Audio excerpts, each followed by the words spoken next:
We got the first real James Bond back on the silver screen. And we got the second and third ones. Was the summer of '83. Connery said that he was 5 and done. Then he made Diamonds Are Forever. Then about the time of rising sun, he decided he would never say never.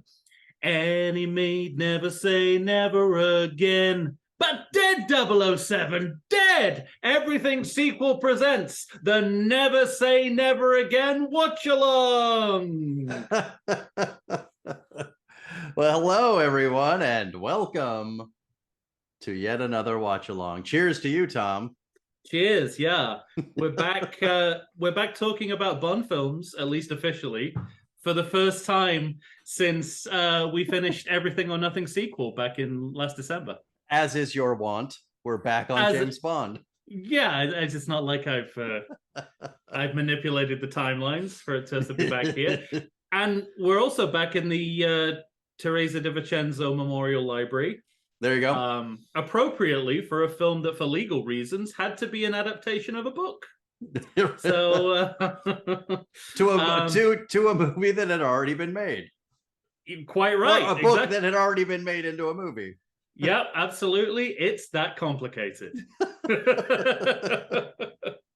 Yeah, so welcome everybody. We're doing Never Say Never Again as a watch along. Indeed. And if you've seen any of these watch alongs before, you'll know that we have very specific, some would say limiting criteria. That's why we do it every 2 months. It's hard. Yeah, it is. It's hard. But this is a perfect, absolutely perfect title for us, because we pick sequels to watch along with that are difficult to categorize. Right. And just to kind of thumbnail this, this is the first entry in a rival franchise, a revival of an earlier era of the Bond films. Mm-hmm. A remake of Thunderball. That's the legal definition. There is an existing legal. If you go to the courts, they will tell you that legally this is a remake of Thunderball. Yes. In some regards, it's also a continuation sequel. And because it was made outside the kind of Bond machine of Eon, it's essentially a fan film. We've been talking about that a lot lately. Yeah, it's a fan film and an unofficial sequel.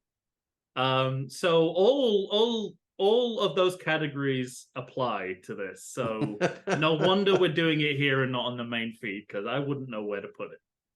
Now, here's my question for you, though. Yes. We have described as these movies needing hand-holding. Yep. So now, maybe as a Bond movie, people might think of this as a lesser Bond film, especially with all the cloudiness surrounding it. Yes. Do you cloudiness is a great word. It is. Yes. I always feel when I watch this film, I always feel like back in England, there are people who, rather than getting tickets to cricket matches, they set up on a hillside and watch the game through binoculars. That's how I feel when I'm watching this movie. Right. I feel like twice removed from the real thing. Well, I guess my question for you, though, is is this movie as bad as our other watch-alongs? Oh, okay, right. If you're going to go there, then short answer, no. Okay. I didn't think so either, but I was just curious what you thought. In terms of difficulty to watch, it is all in relation to the Bond films, because there's an uncanny valley about this movie. Mm-hmm. It is both Bond and not Bond simultaneously. But having said that, we have, you have Sean Connery back. Right. We have our old friend Irvin Kershner directing. So it's not like there are slouches involved. You know what I mean? There's going to be a certain amount of competency to it. Yeah. I guess you're absolutely right. I think that is so important, that if this is a fan film, and I think it is, it's high-end fan fiction, right? Mm-hmm. It's got the top shelf versions of all the series archetypes, played by some of the best actors in the business. Sure. You've got your original star, your original back. You got your original star back. You've got Irvin Kershner, who is, a couple of years out of directing The Empire Strikes Back. Pretty much the biggest movie of all time at that point. Sure. So he's a name to attach of it. So it's you're right, it's no slouch in terms of cinema in general, but as a Bond film, there is that sort of uncanny valley separation from the real thing. Right. And I guess the other part of you needing the hand holding and it being difficult to watch is the embarrassment factor, as I call it. The rapidly aging Sean Connery, the fact that this movie went through the script of this movie went through multiple drafts, but ended up having a pass by two British sitcom writers who put their own kind of spin on it. Their own stamp, such as it were. Yeah, gave it a kind of carry-on edge to it. And the other aspect that's hard to watch about it, I mean, God knows we're used to inappropriate sexual behavior in Bond movies and, sexism and misogyny. Bond commits full-on sex crimes in this film. So that is... I don't know why I'm laughing. Just because it's terrible. No, but it's like in watching this back, I realized, oh no, that's different from what you normally get for a Bond film. Normally, Bond films would pull back from this, but no, full sex crimes are committed on screen. So look out for that. So look forward. I'll give you the time code later. Yeah, and then finally, the missing piece of the puzzle is release date. We put this out on YouTube, the anniversary of the film's release date, which is October 10th, 1983. And this is important because I think the legend around this movie, which I think is perpetrated by Eon, who made the official Bond films. I think that, this is their narrative, is that this movie went up against Octopussy. Yeah, because it's the same year. Right.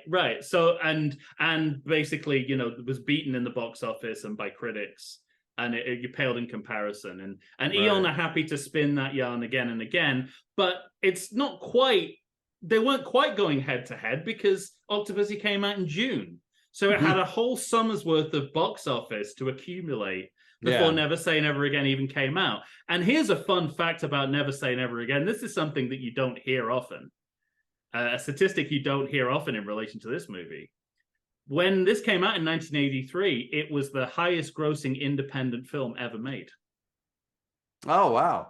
So yeah, it didn't beat Octopussy at the box office, but it was an independently made film that surpassed all box office records for films of its kind. So it didn't, you've got to put all that in perspective. Yeah, right. And, if these two movies had gone head to head in the summer, I don't know what would have happened. In the Everything or Nothing documentary, which is, an official documentary by Eon, they claim it's because they only had Connery. They did that. You can't have a Bond film that is just has one aspect of a formula. It's always going to be beaten by a Bond movie that has everything. But I don't know. Right. I mean, it's interesting that it's not as clear cut as it might seem in terms of their box office. When they spent money, if I recall too, like $36 million on this movie. Yeah, I mean, let's dive into some of the history of it, because this is one of those films that is impossible to comprehend without some knowledge of its production history. So I'm gonna thumbnail it as best I can. Feel free to ask questions. Okay. But we've got to go all the way back to the 1960s. Well, actually, further back. Well, yeah, no, the early 1960s. Ian Fleming sells the rights to all the Bond books apart from Casino Royale, to Cubby Broccoli and Albert Saltzman, who are Harry Saltzman and Albert Broccoli, who form Eon, Everything or Nothing. They go to make Thunderball, and then a guy called Kevin McClory comes out of the woodwork, right, claiming that he worked on a photoplay with Ian Fleming and a guy called Jack Whittingham, which eventually became the story for Thunderball. And that he kind of, that Ian Fleming didn't credit them, and he had no right to sell the rights to the book. So this resulted in a court case that he won. Well, I mean, he won. Whether he won outright or not, he won two major provisions. One was that he'd be the named producer on Thunderball, and if you watch Thunderball to this day, it comes up producer Kevin McClory. As Tom Jones is warbling, and we're in the water. He gets one of the Ripley credits. And the other that's a big get for a Bond film with all the water sex. Absolutely, yeah. You're part of the mythology at that point, I think. Yeah. But he also won the right to remake Thunderball after a period of time had elapsed. So flash forward to the early 1980s. Now, I do have a question. Okay.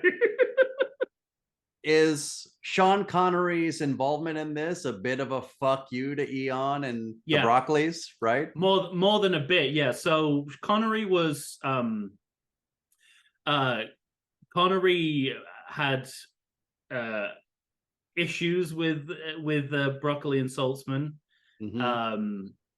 Some, to an extent founded. They kept him on the same salary. They kept him on the same fee well after the Bond films became like the biggest in the world. They only paid him more when he came back to do Diamonds Are Forever, and because he had them over a barrel, he could ask for whatever he wanted. And this is a similar situation. He was reluctant to do it. He'd already said publicly he wasn't going to do another Bond film, but the chance to get back at Broccoli and Saltzman, and because the producer too tempting. Too much to ask of the man. Too tempting to resist. And again, it goes back to what the problem was in the first place, which was payment. Because these producers were willing to overpay him significantly to do this. So it's everything he wanted handed to him on a plate. But I don't know if this is as well known. Kevin McClory is fairly well known in Bond fandom, but the producer of this movie is a man called Jack Schwartzman, who in the early 80s was an entertainment lawyer who wanted to try his hand producing movies. He bought the rights to remake Thunderball, and he's better known as the husband of Talia Shire and father of Jason Schwartzman. Oh, yeah. Fantastic. And in fact, his production company that he created for this film is called Talia Film.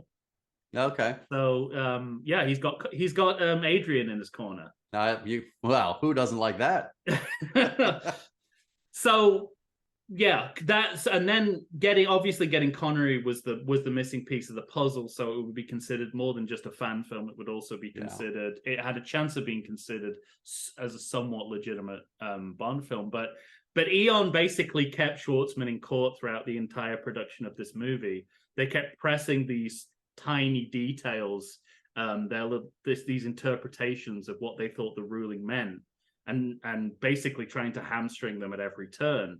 And one of their interpretations of what the ruling meant was that you couldn't actually remake the film Thunderball. All you could do was adapt the book.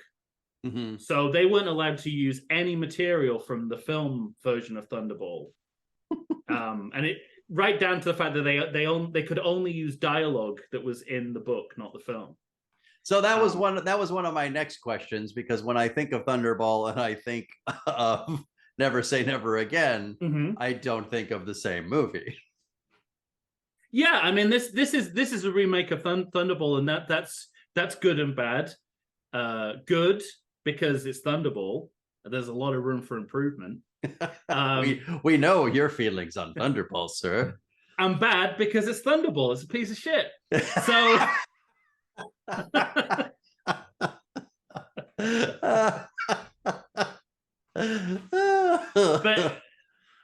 but so Jack Schwartzman spent the entire, he had to hand off on-set duties to a line producer. There's a featurette on YouTube, the making of Never Say Never Again, which is mostly Irvin Kershner talking head. So I strongly recommend you watch this. And he lays out the story. It was basically a line producer doing his job on set. And the production was a complete disaster from a writing standpoint. They hired Lorenzo Semple Jr., of 3 Days of the Condor, Flash Gordon fame, big Hollywood screenwriter. And at some point, Connery sort of disputed the direction he was going in. I felt he was trying to make too much of a psychological thriller.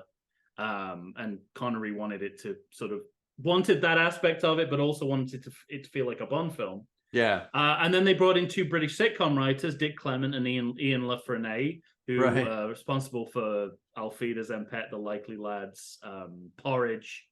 Porridge. Yeah. I don't know there you go. It's okay. It's fine. I knew you wouldn't.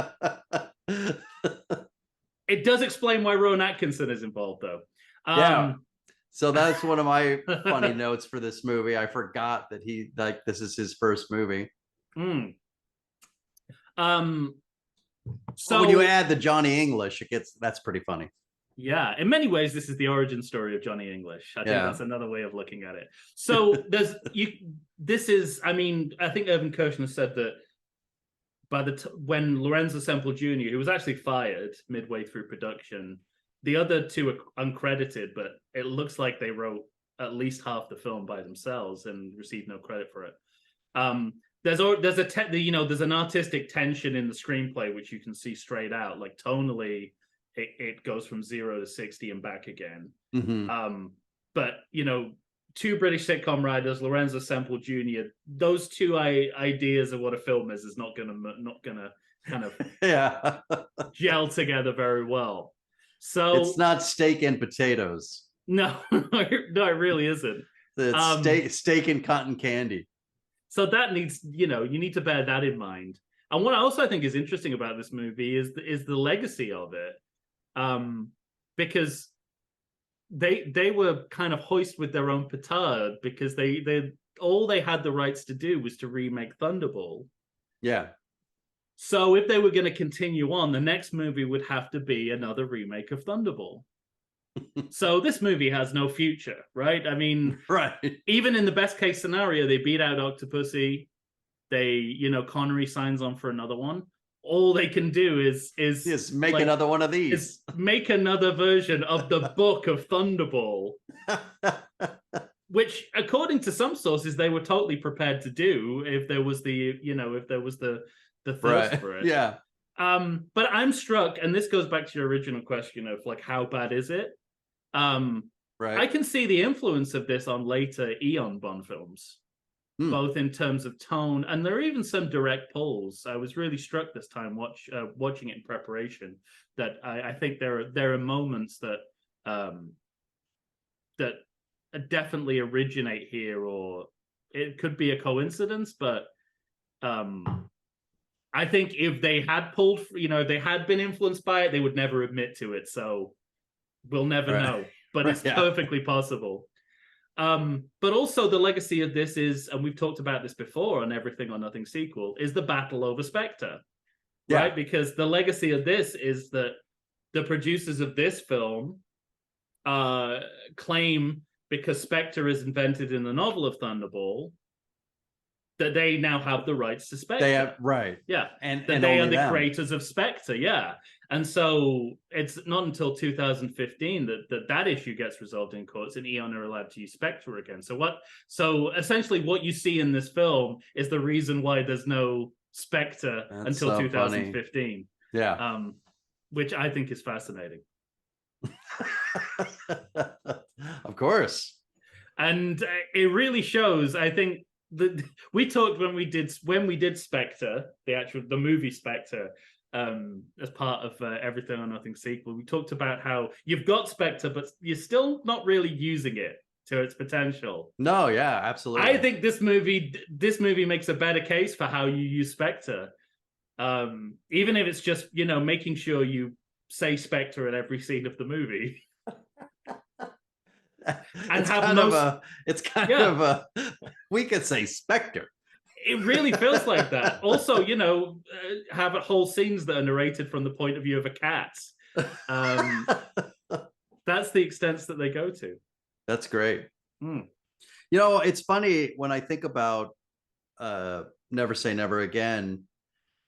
It's not the first Bond movie I ever saw in a theater. I saw Moonraker. Moonraker is the first Bond movie I ever saw in a theater because it had lasers, Tom. Yeah, I was Star Wars excited. I'm not going to relitigate this. My 10-year-old self would agree with you. Yeah.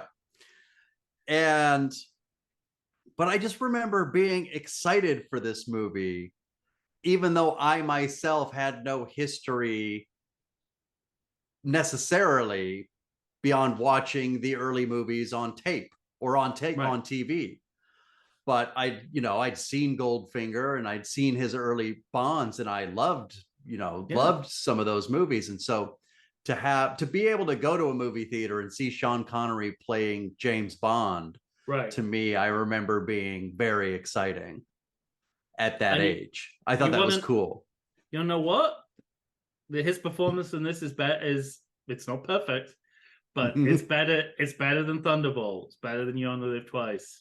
Yeah, it's better than Diamonds Are Forever. Right? Those are the movies where I think he's a little checked out. He's completely checked out, and I don't think he's checked out here. I might have some other notes for him, but it's certainly not lack of effort. But he's not going to go onto the list of people you hate. Connery? Yeah. Connery, I mean, I one of the best screen actors, I think, taking everything into account. Yeah, sure. I mean, and it's interesting because 83 is a pivotal moment in his career. After he plays Bond here for the last time, and then in the next few years, he becomes a full-on leading man again. Completely. And I mean, so much so. After a period where he was a supporting, doing great work, but he was purposefully trying to disappear from being Bond and trying to just be part of the movie rather than the star of the movie. But it's a few short years after this that Untouchables comes our way, and he's going to get an Academy Award. And I don't know. It seems like this is almost the launching pad of the second half of his career. Yeah, I agree. I think you can definitely see that in retrospect. And it's interesting as well in terms of the Connery persona, because he's already cast off the shackles of Bond. He's admitted that he's bald. Yeah, and now he has to go back to wearing the toupee and being clean shaven again. So it's not it's not 70s, 80s Connery at all that we're seeing here. But I think it was a launch pad for his renaissance in movies of the late 80s and early 90s. All the way to The Rock, which is, as many people claim, is him playing Bond. Yeah. And de facto it is. that de facto that is the last time you play Bond. Well, ladies and gentlemen, we're watching this on HBO Max. So Mac, also known as Max. Oh, sorry, just known as Max. Confusingly, all I can see is the word HBO. So that's what I was gonna just say. I think I said that because when I look at my screen, all I can see is large HBO right now. And I was gonna ask you, so that's where you are? Yes. I realized I didn't ask you before we started. It's okay. Yeah, which we normally do. It's the HBO is zooming towards me. The B is the biggest letter. Currently. The B is that's where I am. That's as synchronized as we're gonna get. Well, I'm excited. I mean, are we ready to go? Yeah, I have nothing. Last words? I don't think so. I mean, that's more than you need to know just to watch it. But I think it's worth just bearing all that in mind when you watch. Yeah. Because it does matter. Oh, the only other thing, the We got our martinis out. Oh, I do indeed. And I got me some Absolute which is Bond's vodka of choice in this movie alone. Good. Yeah. So yeah, let's do it. I'm ready to go whenever you are, if you want to count us in. Indeed, I will. All right, ladies and gentlemen, Max it is. We're watching Never Say Never Again. The last effort. Yes, the last effort from Sean Connery. Here we go. In 3, 2, 1. I have it pretty loud. I'll turn it down. Not a fan of this Nowtro Orion logo. Yeah. That's unnecessary. The movie's already confusing. Too long and big. It's trying to look retro, though. That's the part I don't like about it. Right. Own up to your Nowtroness. Remember when it was just silent and as it should be and quick? So am I going to have to watch this film through a wire fence? Was that part of the legal settlement? Oh, no, okay. They're little 007s. This is some wobbly sound. It really is. I don't think it's been subjected to the same kind of remastering that the Eon canon has.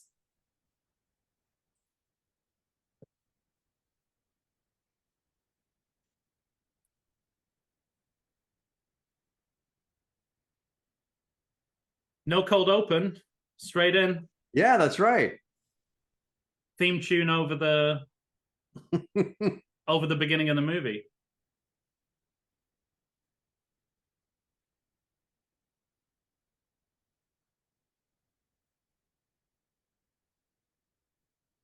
Here he is.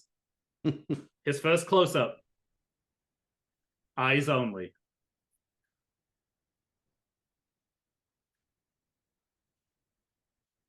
Can still punch, everyone. That is a great introduction. He's more toupee than man now.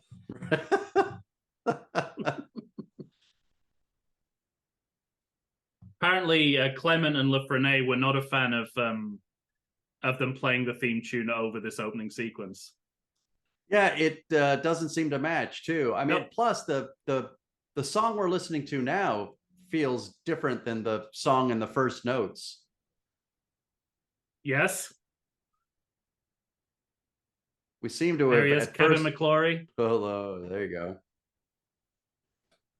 The first bit of the song sounded like it was from Chief Wiggum PI.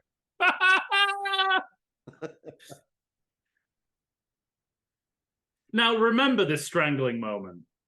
Okay. I want to go back to this. Of course. We all know Bond was big on his Curacao poison darts. He was gingerly walking down that ladder like he might like bust open his Achilles if he goes That's too exactly fast. what it is.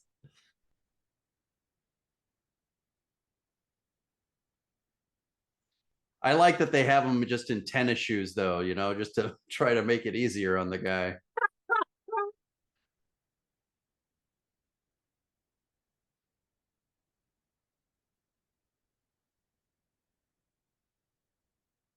It's funny though that this is basically a cold open, except they did the credits.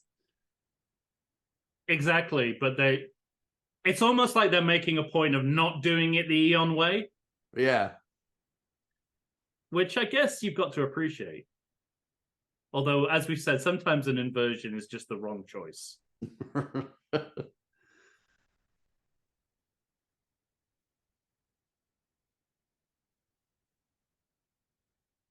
Because apparently the scene was supposed to be done in silence, so it would have all been like this. That's what they wanted? Yeah. Or what certain people wanted? Because they came up with this opening at a very late stage of the production.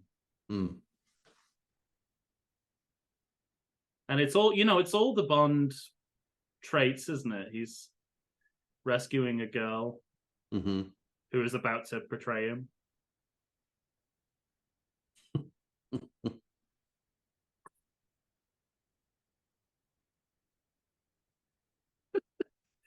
And now we're just watching Bond films on VHS. We're watching Bond, watch Bond. even the characters in the film are fans of the Bond films. Yeah.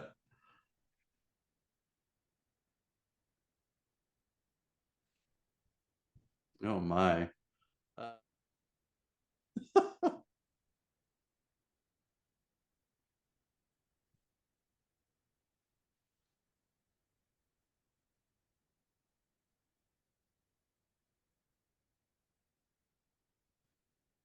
How old was he when he made this movie? Oh, I don't know offhand. Not older than Roger Moore. That's the other part of it. Yeah. This all feels like Fleming-esque dialogue. Adrenaline gives you an edge in the field. And... Mm-hmm. Did you remember it was a war game? No. There you go. Yeah. It's good, isn't it? It kind of works. Yeah. It's like the opening of From Russia with Love. I know that guy. What's that? What else has this guy been in? Edward Fox. Is he in Patriot Games? Yes. Yeah. He's a great M. Oh, I disagree. No such thing as too many dry martinis. It's a good response. I shall have to cut out the white bread.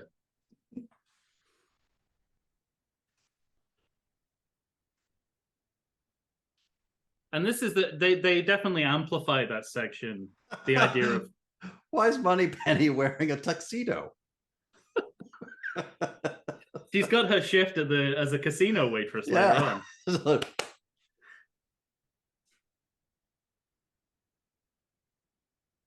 Well, they totally missed the point of Moneypenny there. Yeah. So all the stuff about shrublands and M being a health nut, that's in the novel of Thunderball as well. That didn't make it into the film, so they're leaning... Ooh, I kind of like this playful... Were they allowed to do the Bond theme? Oh, no. Because it playfully sounds like they're trying to do it, like a little light Bond theme. It's the public domain version of the Bond theme. Yeah.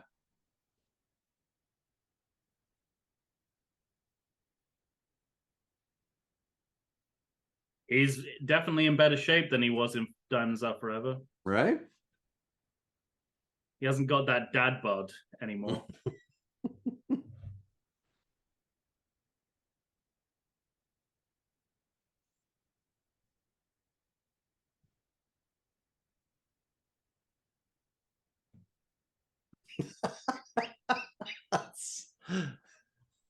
You know what? You know what that's... Clement and LaFrene took that joke from their own sitcom. Really? It was in an episode of Porridge, the same joke. That's great. And it's really funny. There's a documentary where they talk about it and they're saying, we did a reference to one of our jokes. And then the other one goes, well, it wasn't really a reference. It was just the same joke. It's like, oh, yeah, I guess you're right. I looked it up. He's 53. I mean, which looks and sounds about right. It does. He's pretty heavily made up, though. It's difficult to tell. Mm-hmm. And then you again, like a really legit secondary Bond villain / Bond girl in Fatima Bush. She's great. So great great female villain. I like the bars. Yeah, it's very Get Smart, isn't it? Yeah. They don't maintain that. Where can I get myself one of those skulls, Tom? Well, I was going to say they don't maintain the sort of the level of production design once you actually get into the room. This to me looks like the... Just keep it in mind for Christmas. This looks like a kind of conference paper on the last day kind of vibe about it.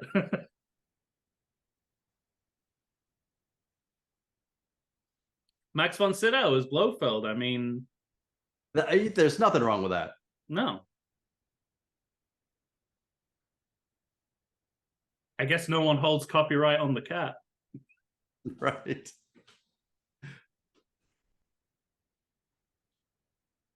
But look at Max von Sydow right there as we're looking at him. And then watch Minority Report. He looks basically the same. He looks the It's so same funny. from 40 Yeah. to 80. Well, I saw the 4K re-release of Exorcist the other day, and it's interesting because they make him up to look older. Yeah. And it just looks like Max von Sydow just before he died, which was about about 2 years ago, something like that. Right. So very recent. But that was 73. Yeah, I'm going to see it tomorrow. That's the thing that 4K will never be able to handle is bad aging makeup. Yeah. So we got a glimpse of our Largo then.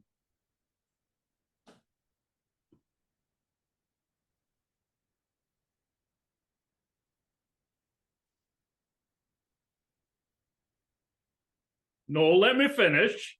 That's not all of it.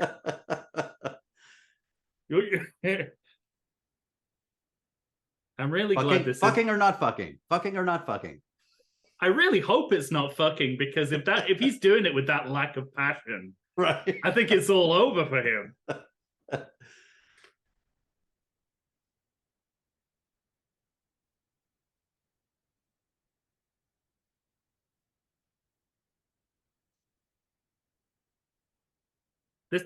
This is how you know it's definitely not 60s Connery Bond, because he's have slapped this woman silly for doing half of what she just did to him. Then he'd stare off to the other side at Barbara Walters and say, it's perfectly fine to smack a woman around, you know? Barbara Walters like, you brought me here just to tell me that? I have stuff to do. I have a show to produce. Well, you're the one that asked. And, speaking of, we've got returning favorites, Gavin O'Herlihy from Superman 3. Yeah. Who's also the son of Dan O'Herlihy from who's Connell Cochran in Connell Cochran. Yeah. I might have to rewatch that this Halloween. Yeah. Just for shits and giggles. I think it's out on Peacock right now or somewhere. Probably. They know we don't need to watch it, so they put it out on streaming free. Exactly.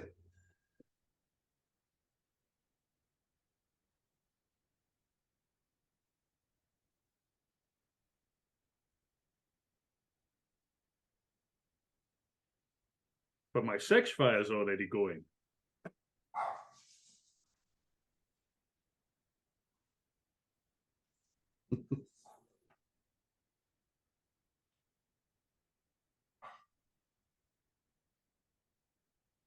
I see your shitty food and I raise you. There's the absolute. There's the absolute. I love the fact that it's like really high-end stuff and then party vodka. Mm-hmm. Where's his solo cup? Yeah, it's just like, I guess, it's an independent movie. They've got to take whoever they can get sponsorship-wise.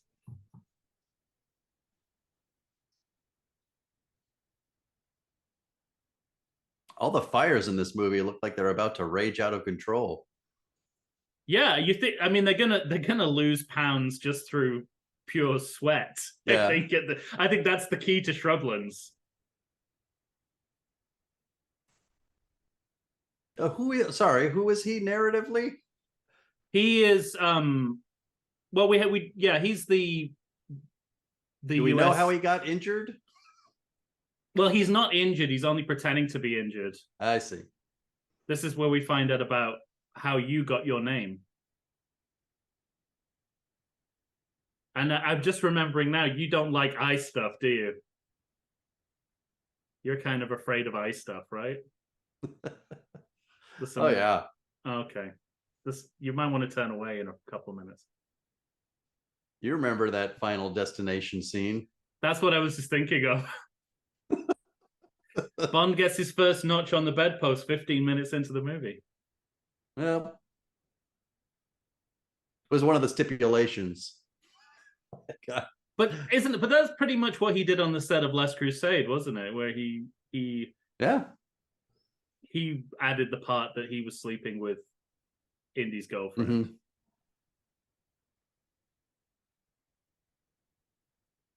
Yes, that eye's looking very presidential.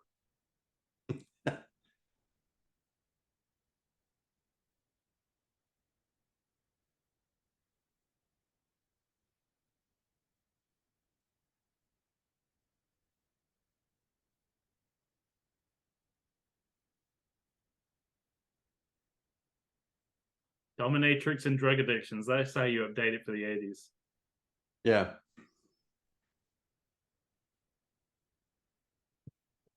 But I like, this early on, the Bond films I like the idea of female villains, and they have a lot of fun with that. Grace Jones, I'm going to Famke say, Janssen. yeah.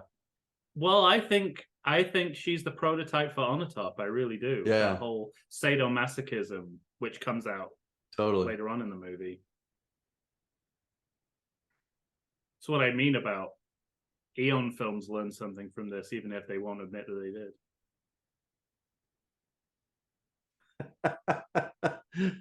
You're slipping, Bond. World's worst spy is back.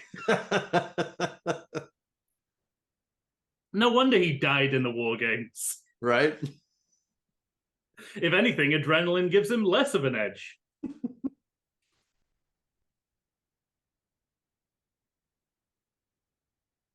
Sean Connery. Back after a long hiatus. And allowing himself to be caught and identified on camera. Immediately.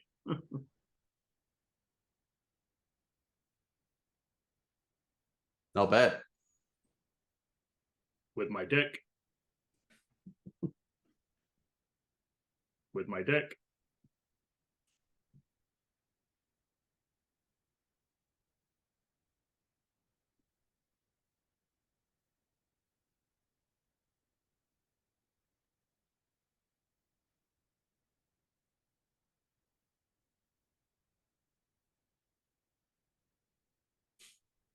It genuinely looks like he's forgotten why he came into the room. Yeah. Like he has dementia.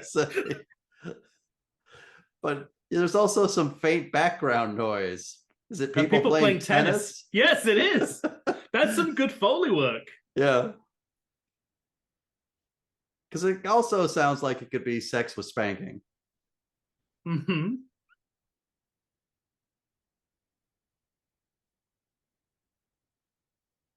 No, that bag had the same markings as this matchbook. There you go.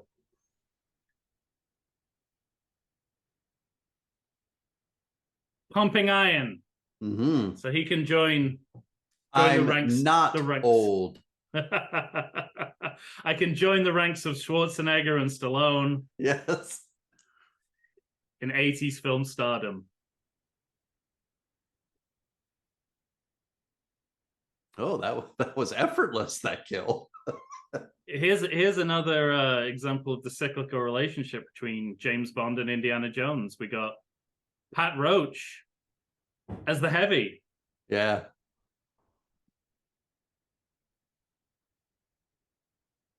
I'll say.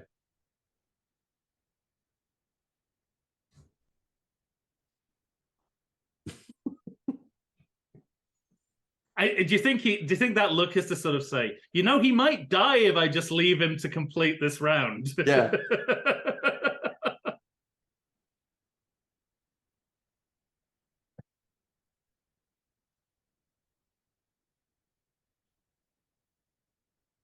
For a guy who doesn't ever get a lot of lines, I think Pat Roach is a pretty good actor. He is, yeah. He was actually in one of Clement and LaFrene's sitcoms, Alfida Senpai. He's really good. Yeah. It's weird to see him talking in English. Yeah, right. That's my move.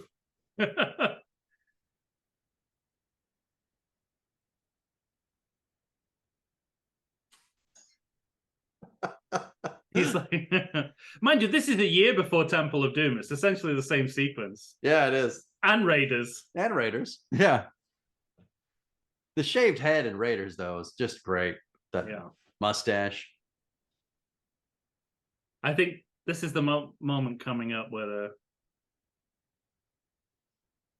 or we might have had it where they cut mid-sequence, so it looks like even the stuntman needed a break. Yeah, he looks considerably less sweaty here. Have you ever known a hand to go crunch? Right. In movies, whenever they do that, it crunches. like that, but it's never actually.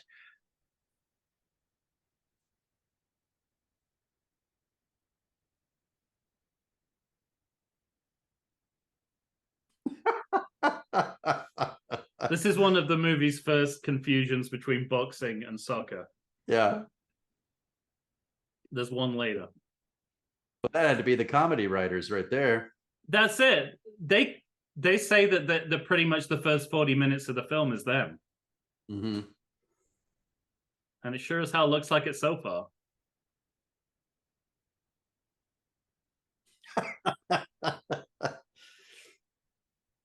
Got a Jason Voorhees climbing in through the window there. Yeah, not that he didn't have plenty of room to get through, but I'm just going to smash a little extra window.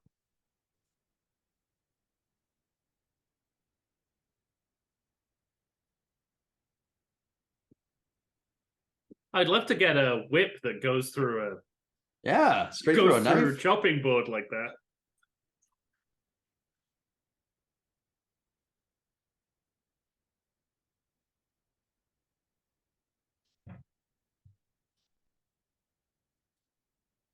It's like Slimer levels of destruction here. Yeah. This must have been a last day on set deal. I also like there's just an appropriate amount of an old man running away. Yeah. It's funny how they're not trying to hide his age. No, yeah. They kind of talk around it a little bit. Mm-hmm. That conversation where he says you got too many free radicals. I think that's code for you're old.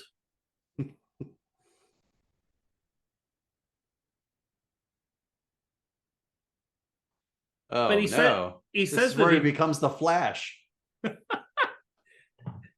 But he said that they said that M deactivated the 00 unit. So essentially this is Bond. Bond is coming out of retirement. Mm-hmm. So it's like the Daniel Craig. Sure. This is the earliest Daniel Craig Bond. In some ways. It was his piss. Fantastic. Yeah. Those are his superpowers. His urine can... His urine superpower. Yeah. His urine contains toxins that can kill a man. He couldn't go see Q, could he? There's no Q, right? Not yet. That might be. I'd like the idea if he went to see Q and he's like, this is some of your urine.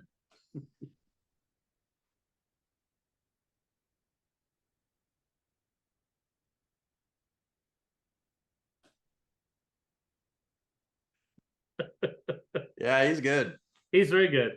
It's also, you said it's the first Daniel Craig James Bond. It's the first time they attempted a combative M, where he had Emma at odds. This is the first time he tried that. M was always his ally in previous movies. And I mean, they follow that for a long time through, for Judi Dench's M and... Yeah.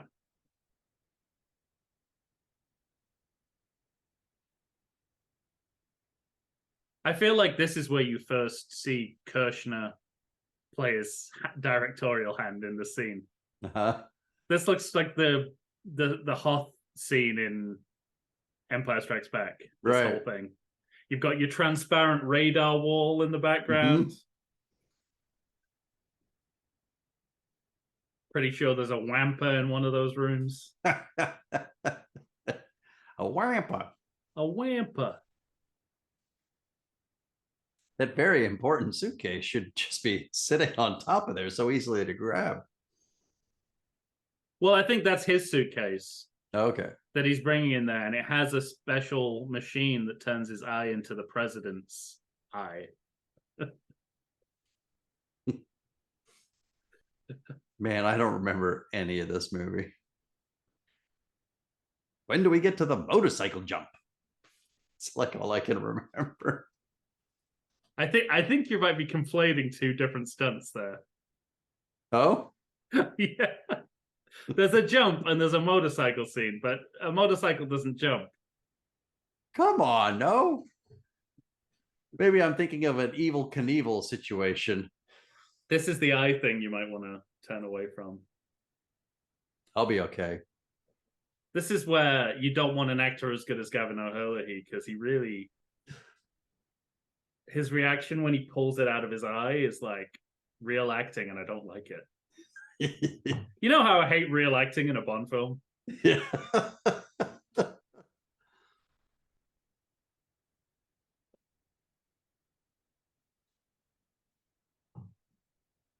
I don't really know how this works.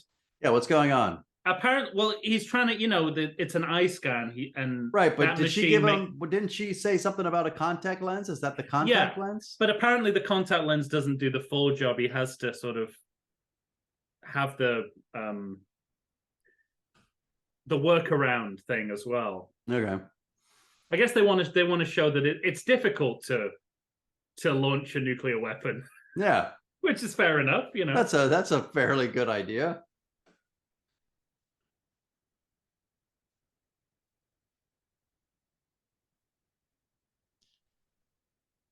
Because you can't use the music and really all you have is the name. Does this become just a generic action movie? In many ways, yeah. Certainly the last act. It certainly helps that you have Connery, because he's Sean Connery.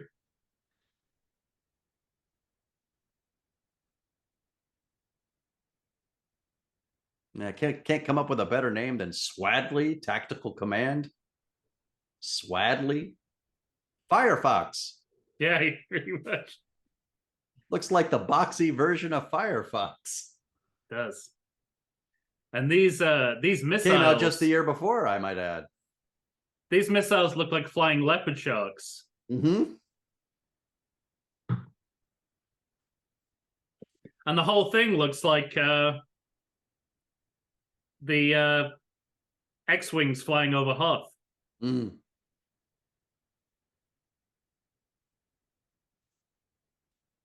That right there, like, eat your heart out, Under Siege.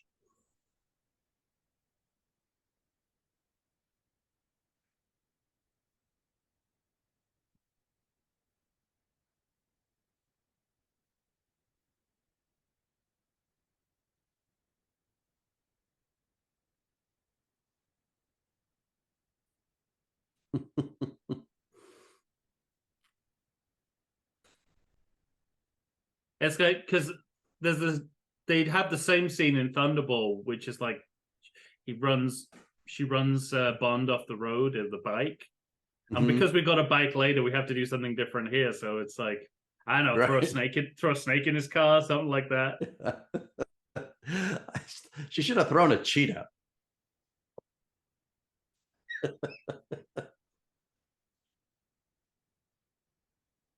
I guess not a good snake mom. They have an abusive relationship. Yeah.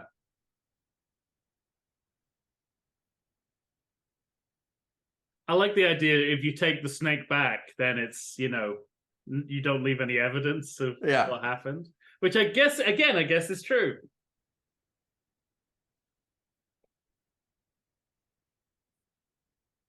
I will never throw you in someone's car ever again. And not retrieve you.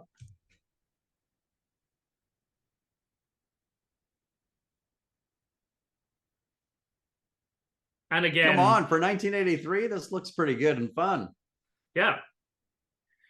But also, it's 1983, so anything that involves computers can only look like a video game. Yeah.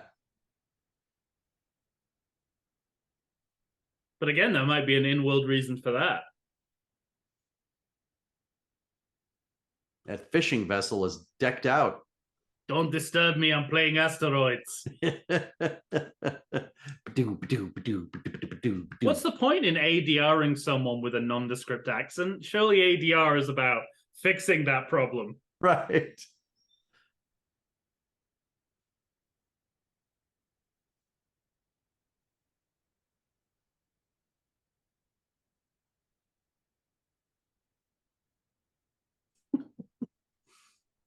It really does look like Atari, down to his controller.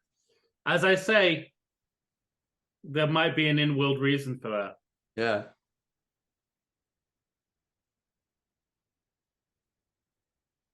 Rebel troops have entered the base. Imperial troops have...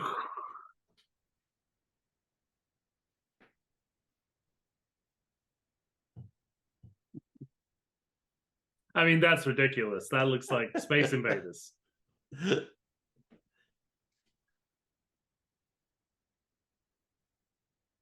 Even the sound sounds like that Battleship 1980s video game. Well, it probably was.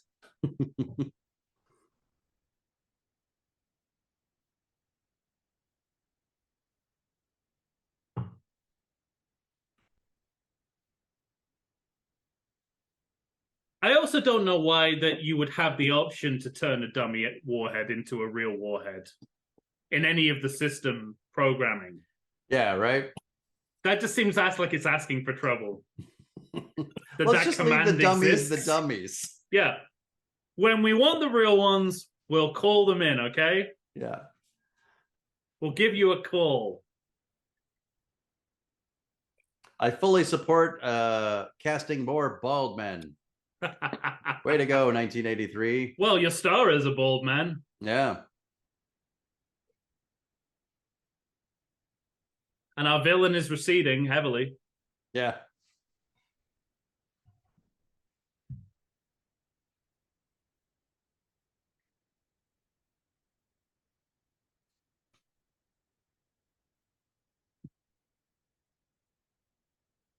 So from their point of view, this whole thing is being told to them by a cat. Yeah. Because the camera's on the cat. It's like it's like that Zoom video of the lawyer who has the cat filter. You know, he went to a Zoom trial and he had the cat filter on, and his eyes are going like, "Yeah, I'm not a cat."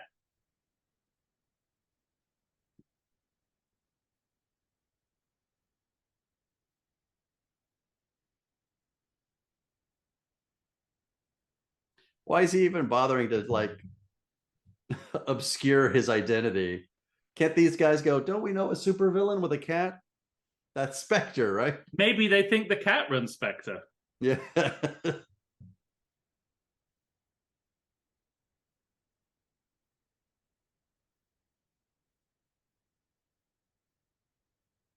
It's not even holding the cat.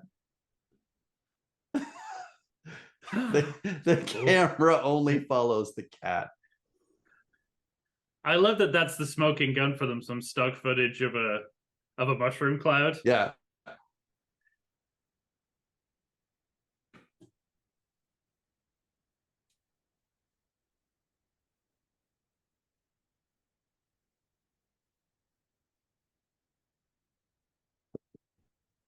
Doesn't seem like this would be M's job. Right? Don't think of him as the public face of the Secret Service.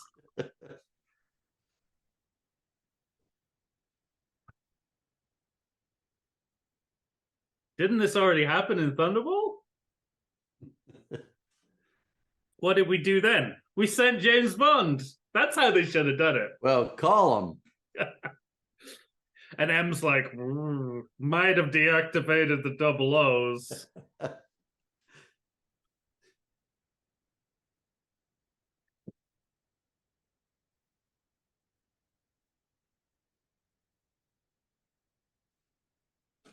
We do, however, have a 53-year-old man with a bad back on the case. But don't worry, he's just been to a health spa.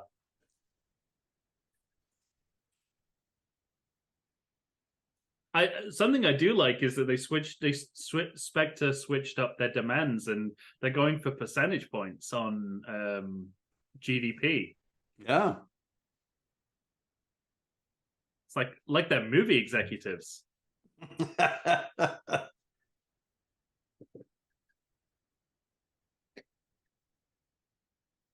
Because you're so old.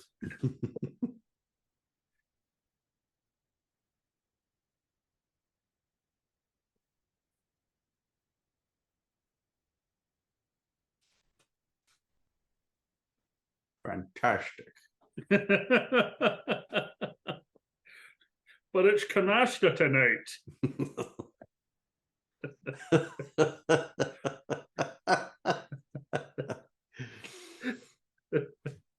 was hoping to finally win the bingo.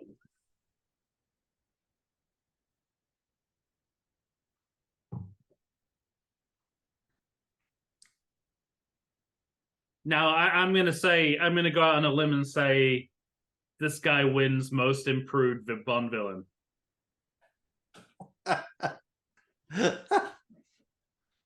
Klaus Maria Brandauer, I think is his name. Yeah. He's in some Werner Herzog movies.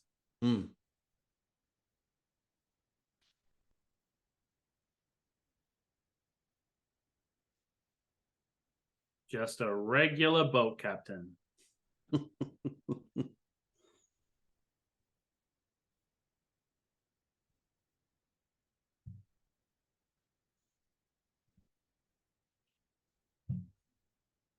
Apparently, that was a detail added in to make it seem contemporary, because they just had the oil fields, yeah, because they just had the oil crisis, so they wanted people to go, "Ooh."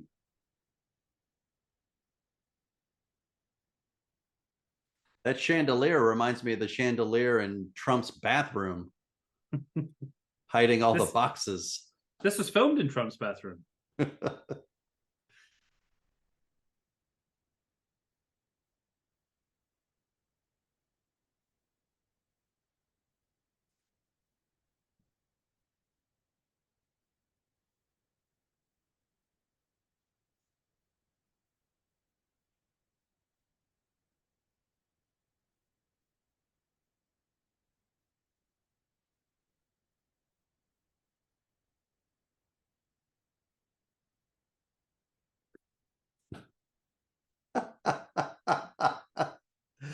That's very funny. Shitting on their own shitting on their own gadget.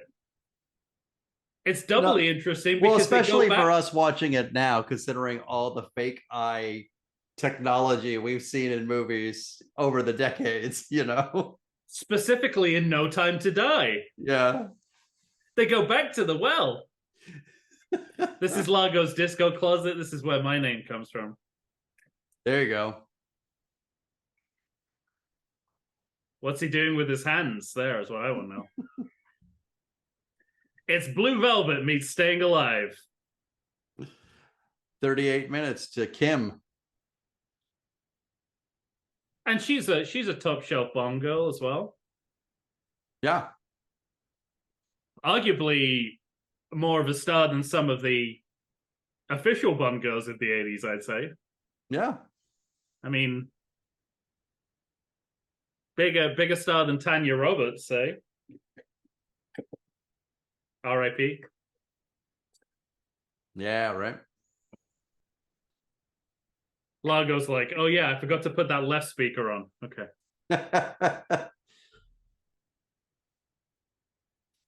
And back to being a villain. Yeah, I was wondering if it turned off the sound in the room, not just his room, but the other room as well.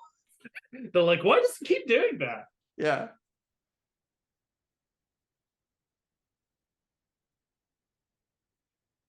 I think they cast this so well. This is what they were trying to do with Dominic Green in Quantum of Solace.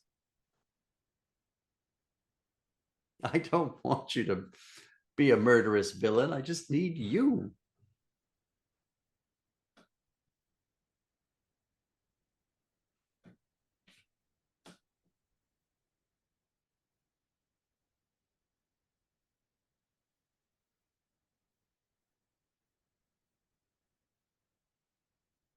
There's nothing villainous about that in 1983.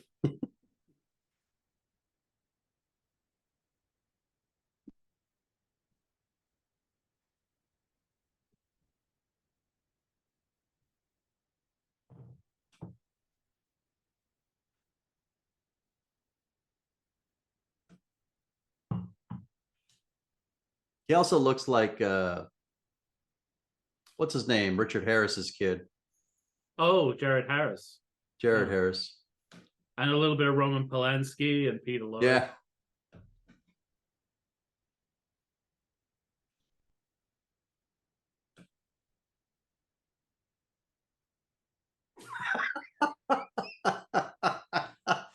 Sorry, that struck me as very funny. This is great, though. I love this mom. This is...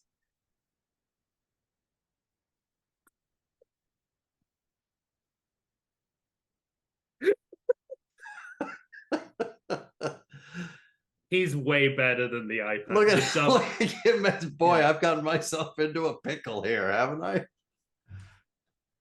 What were you saying? Yeah. About Q? Yep.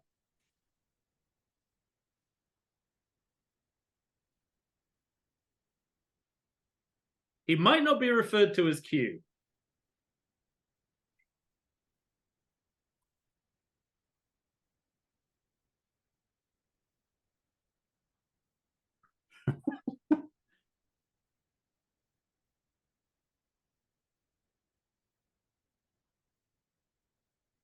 Because I'm not allowed to call you Q. Yeah. Because Q is from the films, not the book.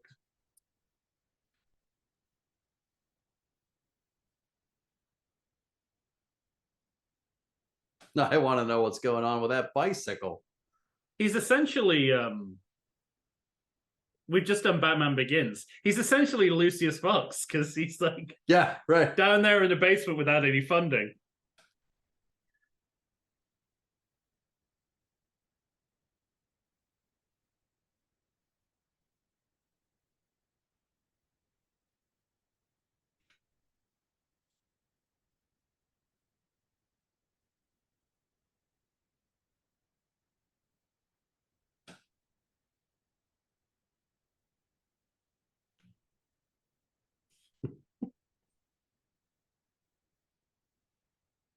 No, they've even got a pressure cooker.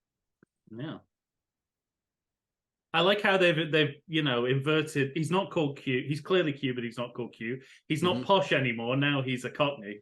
Yeah.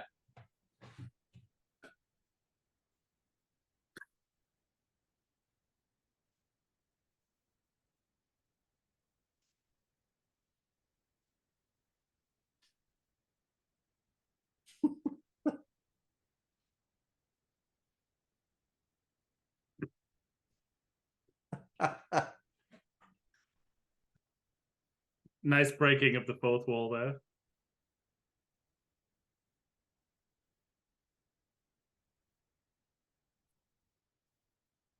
That's like the sandwich joke. This is where they got the idea for the GoldenEye baguette moment. And it's shaped like a penis. Right.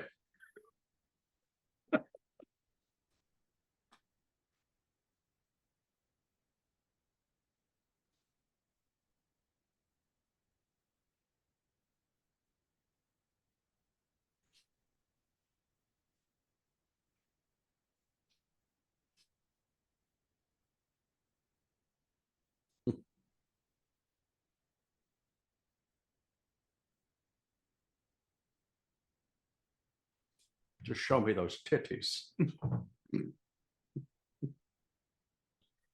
It'd be great if his inner monologue was failing him and this stuff just kept coming out.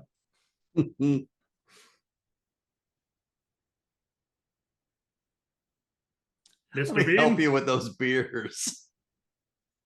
Mr. Bean? Here he comes.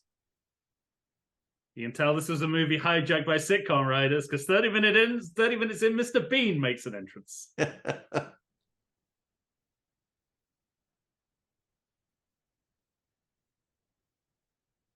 And then shouted my name.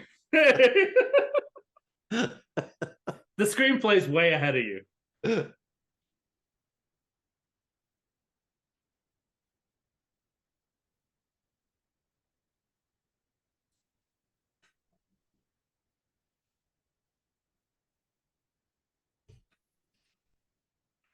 So yeah, I mean, I got the shirt right, but yeah, I wasn't going to go buy another time.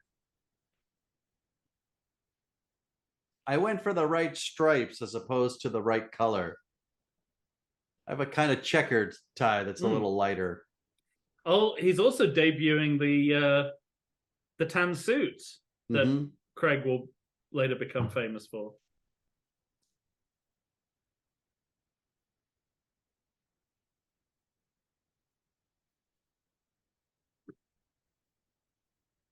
They never talk about this shit in real Bond films. Right. It's going to harm tourism.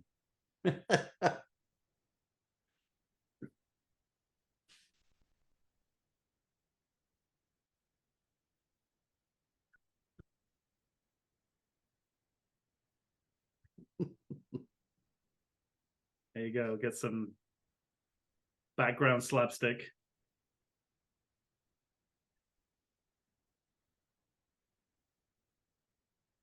I was gonna say the bartender knows all the ships and when they depart.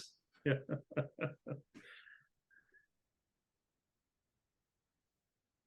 Is that the woman he just met? That's Fatima. Oh, that's the villain. The villainess. Gotcha. Fabulous house. Oh wait, did I say that out loud?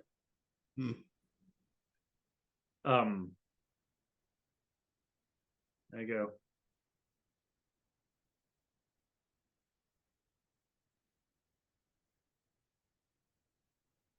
Uh-oh. I get the impression that Irvin Kershner's main goal in directing this movie was not to get wet. Yeah.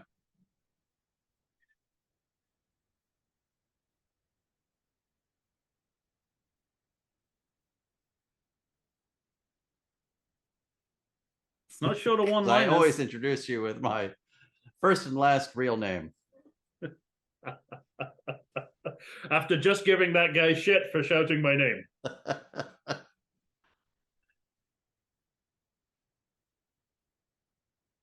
Bad guys.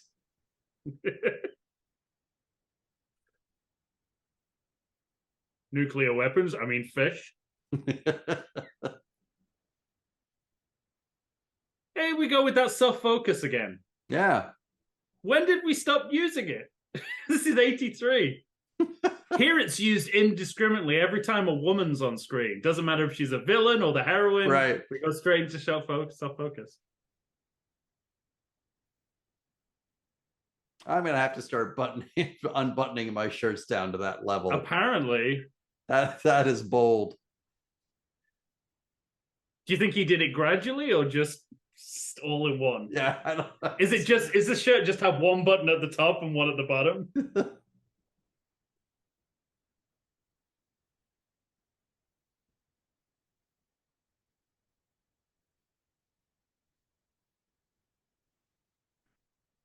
For a slow underwater scene to upset Tom Stewart?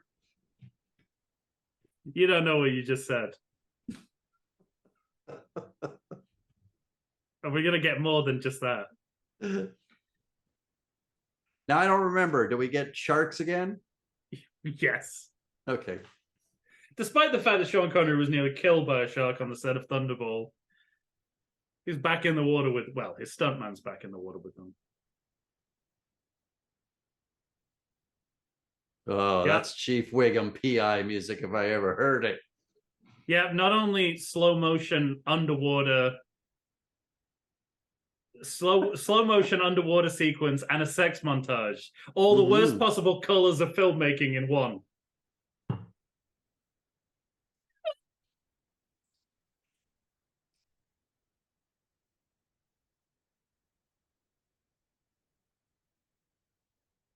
It's a nice jump cut. Yeah. Reminiscent of 2001. Not really, no. Maybe North more by like Northwest. Maybe more like muffin coming up to feet and then hot dogs. Yes.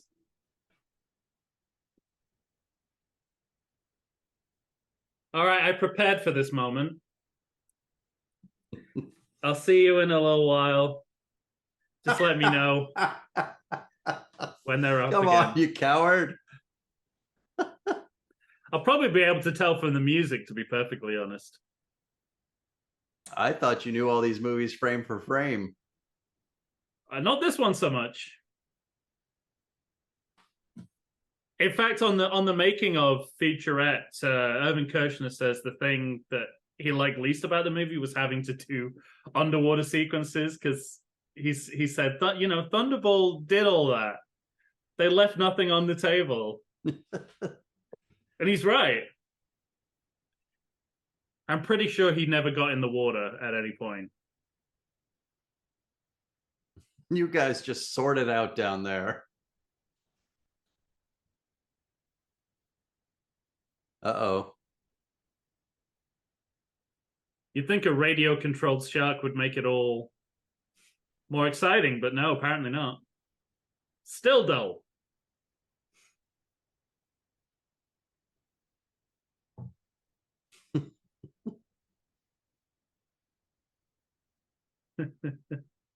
Oh, so he can outswim the shark. To be fair, that shark is going very slow. It's because it knows it's in an underwater sequence. So it knows it has to slow down.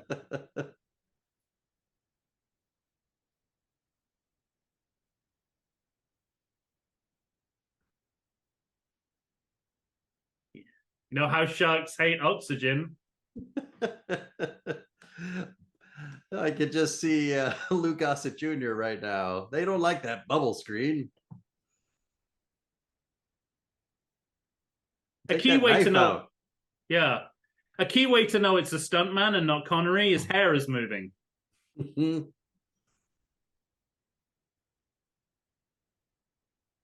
Connery's wig won't do that. That's something he could do. He could take off his toupee and stuff it in the shark's mouth until it chokes. I'm still impressed with both movies that they get these close-ups of real sharks, like trying to get through doors and shit. But that's how he nearly got killed on Thunderball. Right. They released a shark right next to him. There's a moment in that film where it's like a shark's here, Connery's there. They're just looking at each other for about 10 seconds. As his life flashes before his eyes. He's so like, I only got as far as Darby O'Gill and the little people. Now, did they just kill a real shark there? It's 1983. I mean, all bets are off, right? I thought by 1980 we had stopped that shit. I don't know. I think at the very least, they drugged it. I think. I mean, in Thunderball, they're, killing octopuses for fun. Yeah. Well, that was a pretty big knock.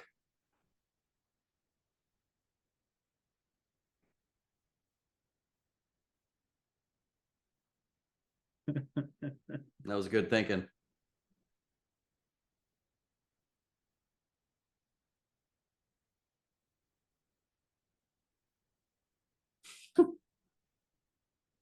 There we go.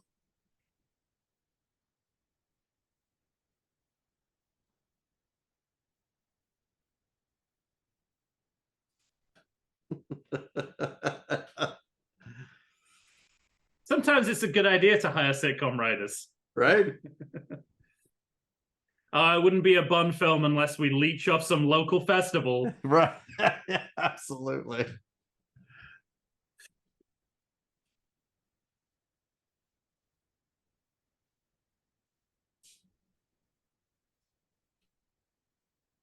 Now, Bond in denim overalls is a look too far. One of the primary reasons this is a non-canonical film. Bond would never wear denim overalls.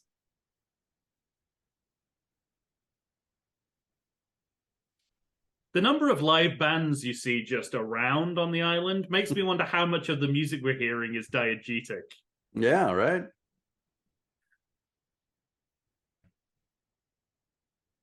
Here we go. Attempt number 2. If sharks don't work, go to C4, I always say. Yeah, her attempts to kill Bond are getting rather Wile E. Coyote at this point. Look at that! Look at him! Like fucking Tom Sawyer. Do you think he just what she had on hand, Tom? Do you think he's fucking with us? Like, Cubby Broccoli had never let me wear this. Maybe. So that's exactly what I'm gonna wear. Yeah. Definitely doesn't feel like they have a named tailor. Kind of giving fashion advice.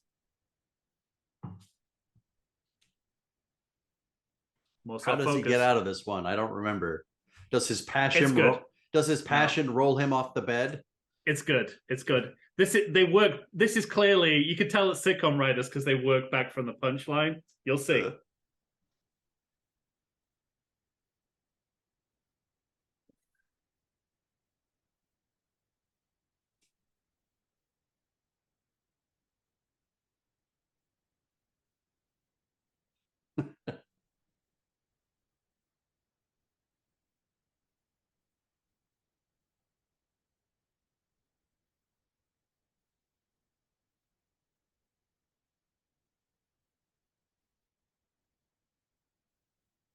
Yeah,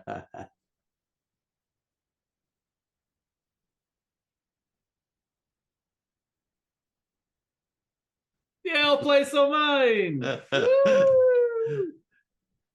They work back from the punchline. Fantastic.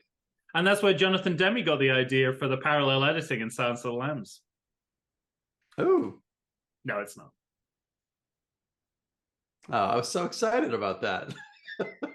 I thought you saw him in an interview or something. No, I think he can come up with that idea on his own. True. Director of Stop Making Sense can manage it, I think. So this is going right back to Dr. No, this scene. The airport arrival. There is another Bernie Casey. Another returning champion.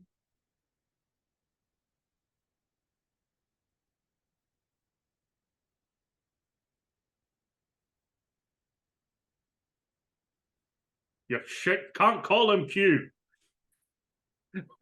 You must refer to him as Algernon for legal reasons.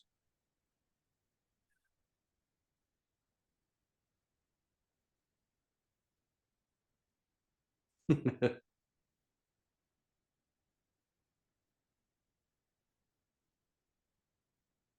the hell is this woman?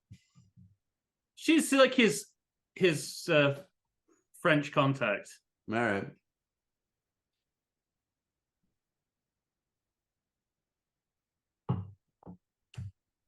So there you go. There's your first Black Felix slider. Decades before Jeffrey Wright. Jeffrey Wright. I like that they introduce him the way that they introduced Jack Lord as well in Doctor No. Like they're trying to make out that this is the first Bond film with a 53-year-old. This is what it'd be like if Idris Elba took over the role at 55. Doesn't actually sound like that bad an idea right now. No. Just because it's Idris Elba. Well, also, look, this doesn't work that badly. Right, and View to a Kill is okay. I like A View to a Kill so much more than I think most people do. Me too.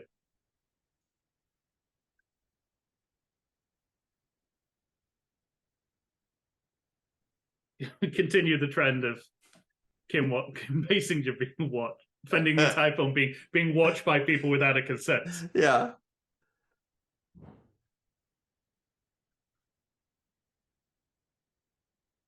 Have you seen 9.5 Weeks?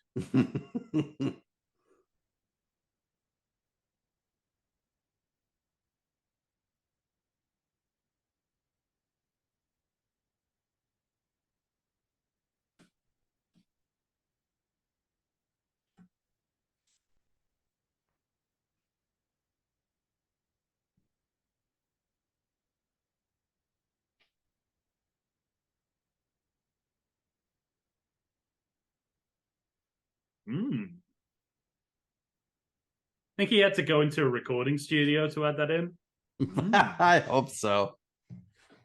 And then just give me an Or did they just record his reaction to him counting his money? Was that guy doing a Baltimore knot? That's a Wired joke. That's creepy. Appearing from behind a tree like that. He's essentially stalking her. Yeah. But this is the sex crime part coming up. What's the time code on this? Oh, Max doesn't tell you. It only counts down. It's very aggravating, isn't it? Yeah. I got 101:17.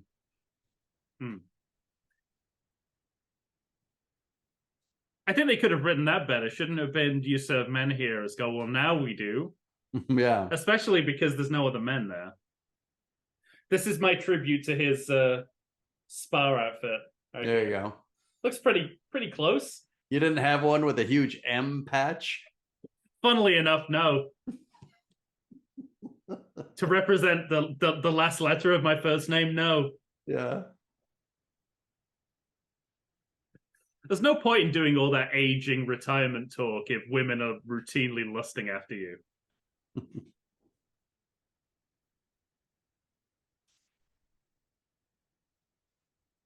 Not as well I as speak Roger English.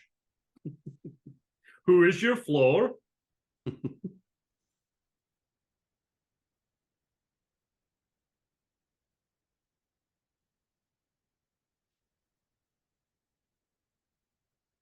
Yeah, this is not good.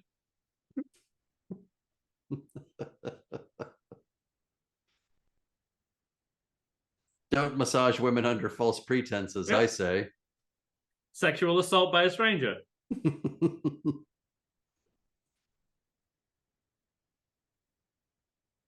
I'm also uncomfortable with how he plays it 10% more camp when he's the masseuse. Yeah. Oh. My goodness. Oh. Yeah. I know how these people are.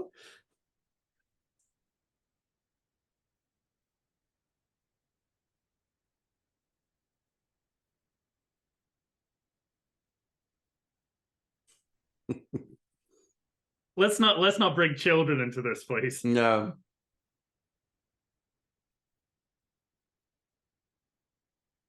There's at least one sex crime you're not committing right now.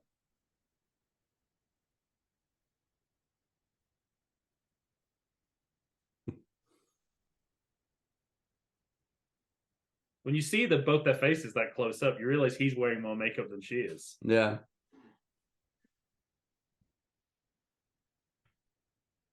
Ugh, also, he's putting his dick awful close to her hand. It's hard. I mean, they've never gone this far in a Bond film before or since.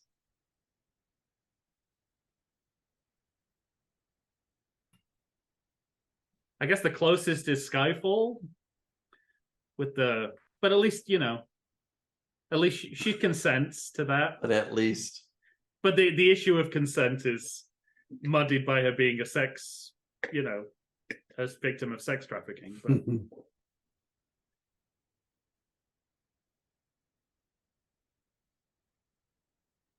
if the courts ask, she was literally asking for it. She did request it, sir. Yes. You would think she was talking about the massage rather than you sexually assaulting her? Well, that's a good point. She might have been. You have just been raped.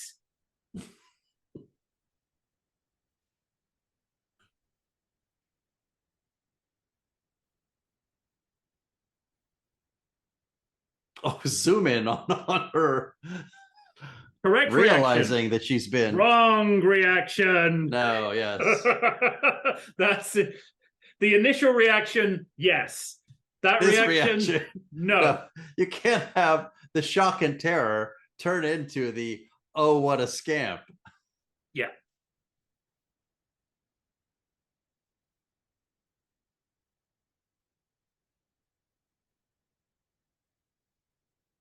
Oh, I'd like to throw a snake into that car.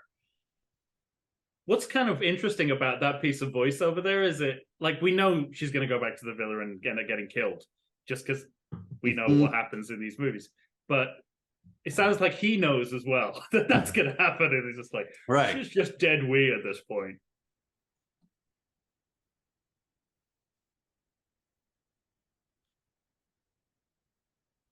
Ah, the old punching the bouncer trick. Airplane joke. Yeah, there you go.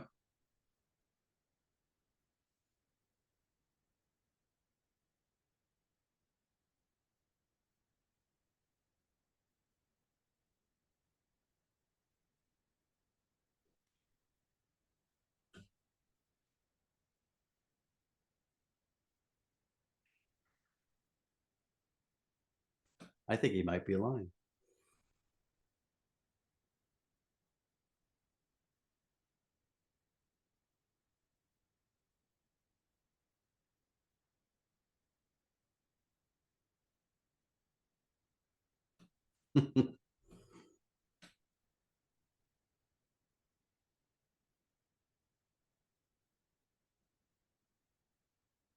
Casino scene. Yay. Yeah, I heard a Nyan de da plus. That sounds like card games. Carte. 8 à la banque. I don't think anyone's going to frisk him, are they? I know, yeah. It's a charity event for children. I always put my guns barrel down in an ice bucket. Or is it literally like the subtext is he's losing it because he already put the phone in the ice bucket? Is that where he thinks things go? I don't know. Yeah, yeah, his dementia. Right. You know, I was with James the other day. Yeah, he's still putting stuff in ice buckets. But he's only rarely getting killed in our simulations.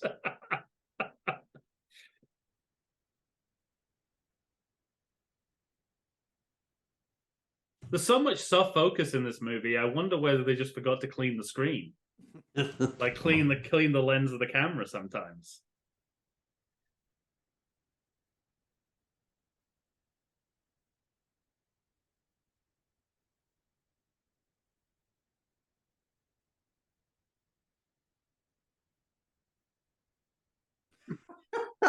This really is a 1983 movie, isn't it? At least they have the decency to put actual video games in the movie as well as just video game graphics. Yeah. I'll say. That's just how I always do my catchphrase, wedged between two arcade machines. I owe you an explanation. I'm Bond, James Bond. I'm a spy. I'm trying to figure out how to capture your boyfriend and get some nuclear weapons back. There's a lot of centipedes in this arcade, by the way. I count 1, 2, 3, 4, 5, 6, 7 centipedes. They got a really good deal from the centipede people. Oh, look, there's 3 more. I love the idea, like they turn. This is why Jack Schwartzman should be checking this stuff. Yeah. But he's off in court while his line producer does all this. Irving Kirsch is like, what do you mean they delivered 50 centipedes? It's supposed to be a mix. Oh, she's working on getting her throat slit.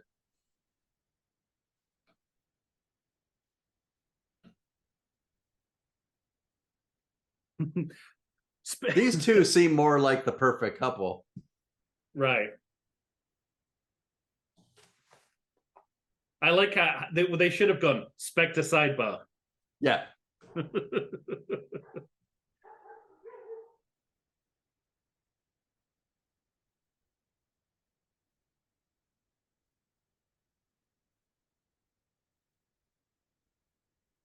It's funny though, that because like, you know, we have Max von Sydow, but we're going with the sort of underling. Brando, yeah. Well, that's how it is in the book, and that's how it is in the original Thunderball as well. Yeah. But it's like if you're the only ones that have Spectre, you know, you'd think. Yeah, we're saving it for the second remake of Thunderball. Yeah. That we do.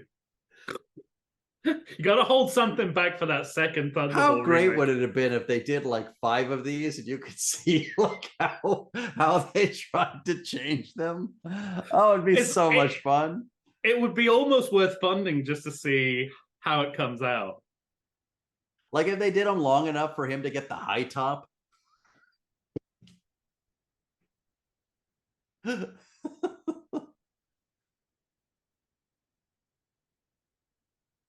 So he's an actual video game designer.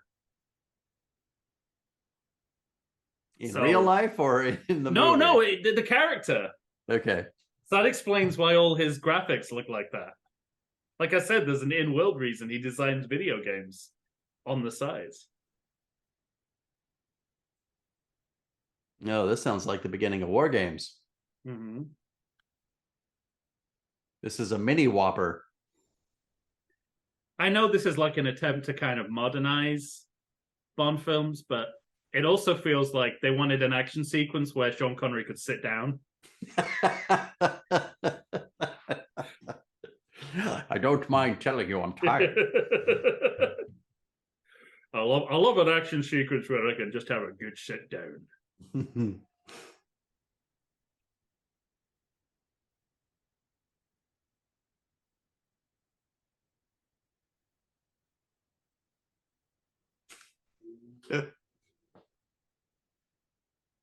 Yes or no will do.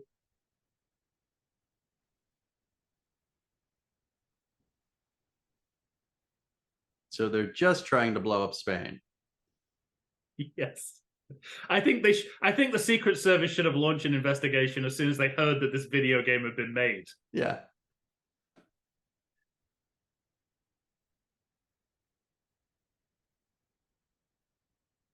But I can still sit down. Okay.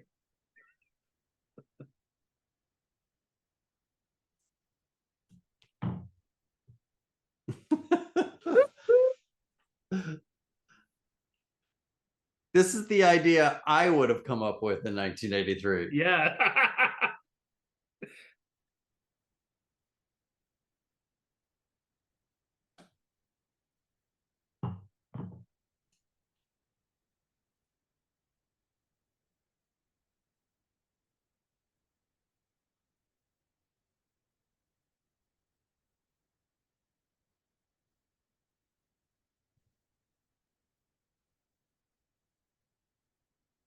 This is like playing a game with my son.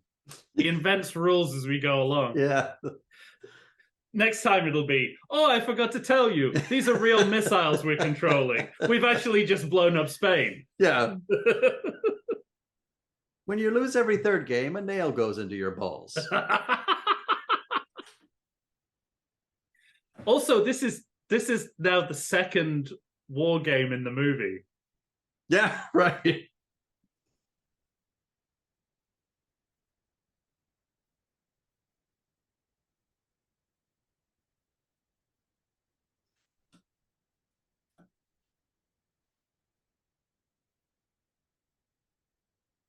You know, it's, Kirshner's quite an elusive director in terms of what he brings to movies, but I feel like, you're watching an Irvin Kershner movie where this kind of shit happens. Yeah.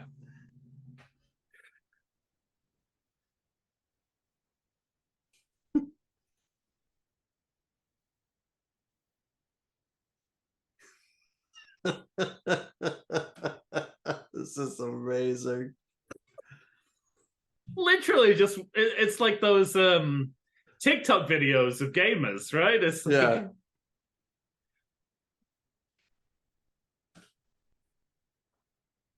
Excuse me, I'm enjoying this. This movie's way ahead of the curve, and you go on YouTube now, you can watch gamers play video games. Yeah. Just like this.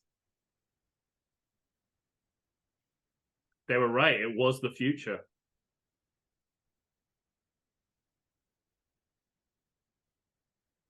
Which one am I again? The Scottish one? The Australian?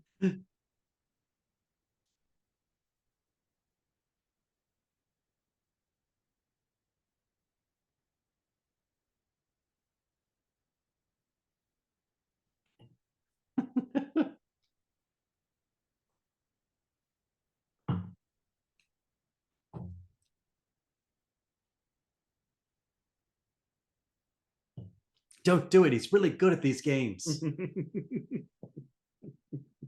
He invented it. I've seen him playing them in his disco closet.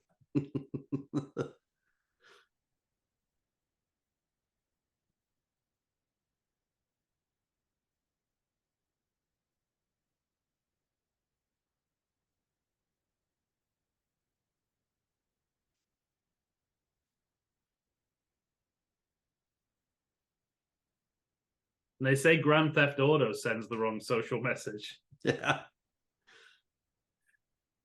Here's how you blow up the world.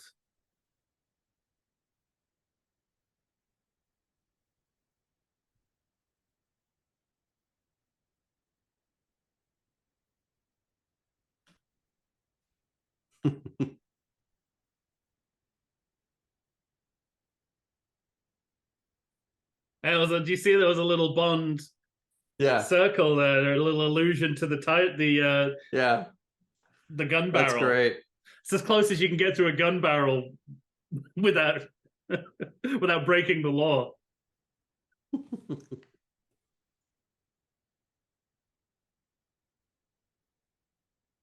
He's so good. He's great. If you there's an interview with Sean Connery where he's just finished filming Never Say Never Again, and all he can talk about is that actor. How good he was. Yeah, he was just like, you know, you're used to a certain kind of Bond villain that's really broad and pantomime, but this guy is the real deal. And I think he's right. Yeah, totally.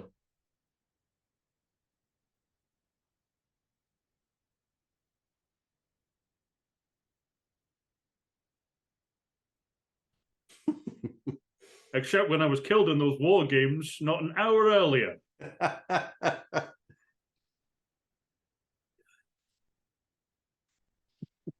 He's never played a third game of this arcade game. John never plays a third game of Domination at home. Also, I like her saying that he's never gone this far before. Didn't he threaten to cut your throat? Right. Again, about an hour ago. He looks about as graceful as Arnold Schwarzenegger in True Lies. This is the inspiration for that, surely. Yeah, it has to be. The scene. I think there's another True Lies moment later on as well. It's a straight pull. Yeah. Which in itself is kind of a non-canonical Bond film as well, if you think about it.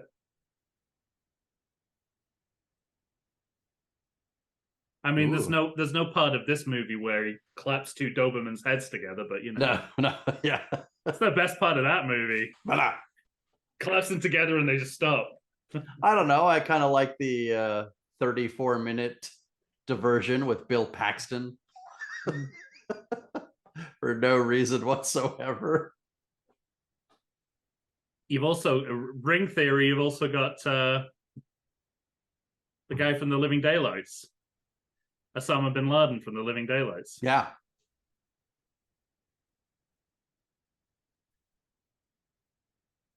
Helped him out of a tax problem, I remember.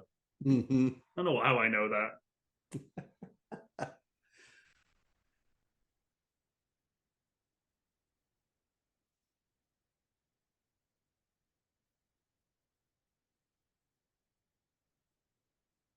Those two are great together. They're so much fun. She's so on the top, isn't she? Yeah. Even the way she's dressed. How giddy she is at the prospect of killing. Yeah. I mean, she's not orgasming, but everything but. Yeah.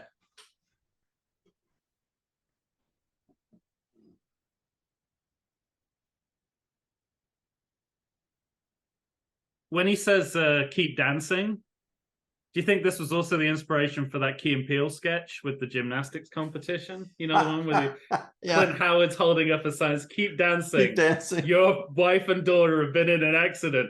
Keep dancing. Oh, that's one of the greatest sketches of all time. He's dead. He phoned earlier.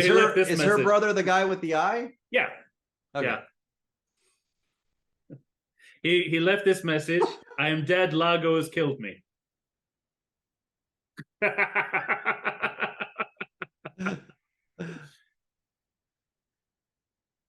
I was going to say, if you're going to like play down your own gadgets like you're in For Your Eyes Only, don't do it after the domination scene. It's a little bit disingenuous.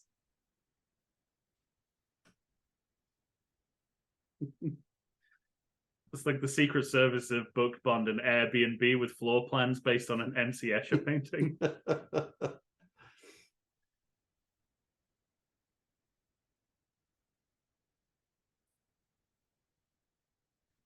Everyone knows Bond loves his apples.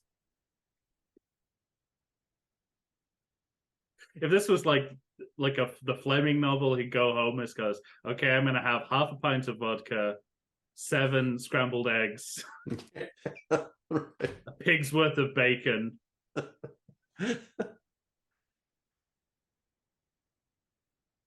And some vagina. With the gristle left on. He's also walking around like it's an MC Escher painting. How the fuck do I get in here? This is the part I remember, I think, from the preview, him stabbing that apple. Oh, yeah. Oh, the preview in 83? Yeah. Or, oh, wow, okay. That's how they advertise the movie? That's weird. I guess it doesn't give anything away. Yeah, it looks pretty Bondy, doesn't it? It kind of looks like James Bond if he were a corpse. What is that? What were they fucking on a pool table? It's a bathtub, I think, even though it looks like a pool table. All right. Oh no. I think there's been more drowned women on Sean Connery's watch than any other Bond. I didn't even get to have sex with her yet. Natalie, what's she called? Natalie Wood's sister gets drowned in Diamonds Are Forever.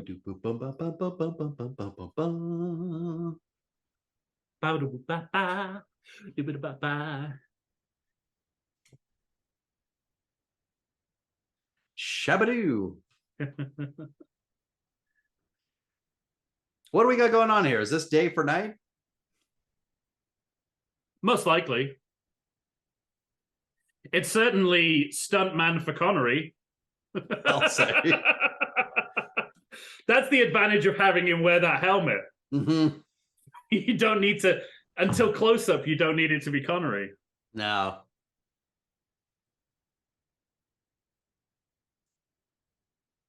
Ooh.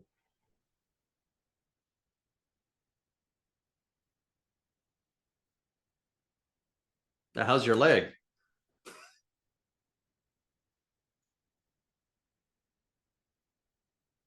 This is also a sequence I think anticipates No Time to Die. Yeah, totally. One of the many action sequences in that cold open. All right, settle down. One of five.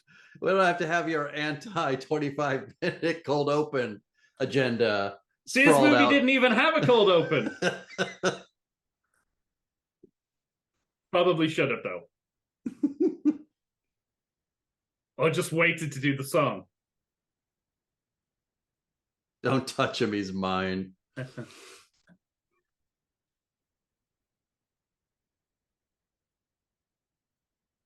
Oh, too bad they didn't have any guns. I've hired some of the extras from Cruising as goons. Oh, there's a gun. I forgot to mention, you know the war game at the beginning? Yeah.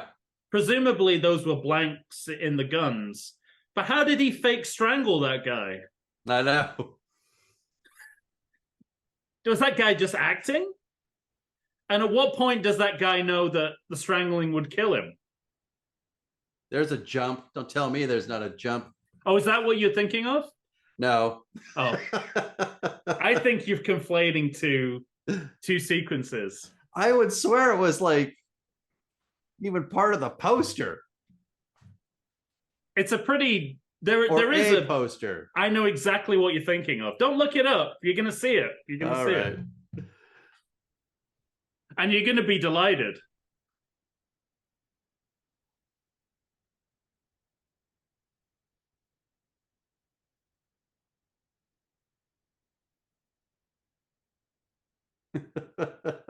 At what point did he read the instructions is what I want to know. Yeah, exactly. Because Q hadn't finished Bond. it. He's probably on the plane down. But he didn't. He got it delivered at the airport.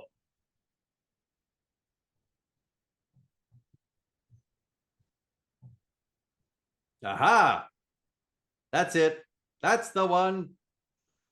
I don't think previous Bond music has been this jazzy, has it? No. This is full on jazz.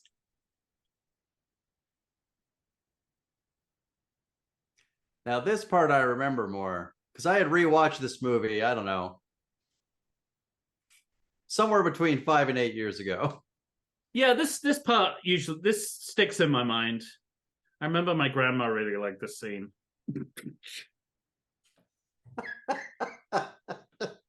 She did.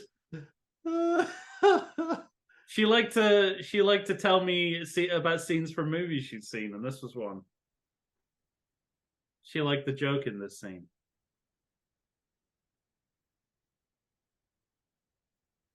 I don't want to be a pirate.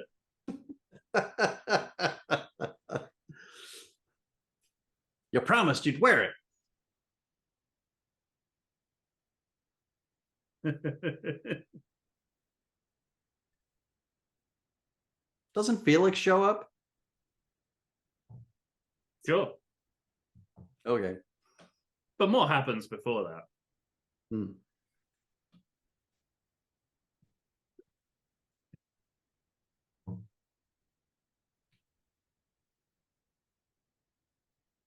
Very good.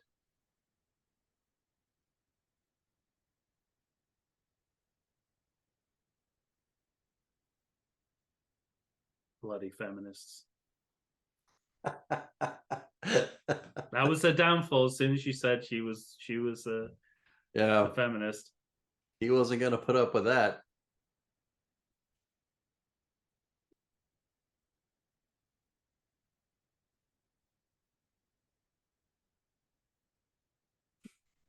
That was the bit my grandma liked.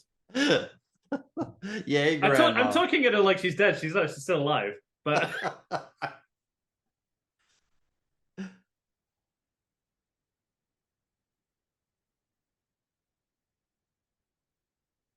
this whole memoir bit is great because every time he uses a gadget in a movie, it's always a coincidence. So you might as well have fun with it. Yeah. Because there'd be no other reason for him to use the pen. Right.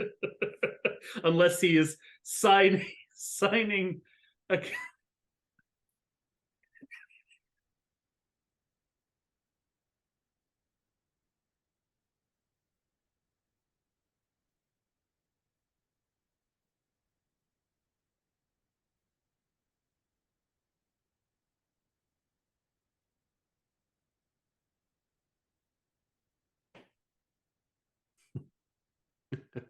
certainly not true of the movies I'm in. Yeah.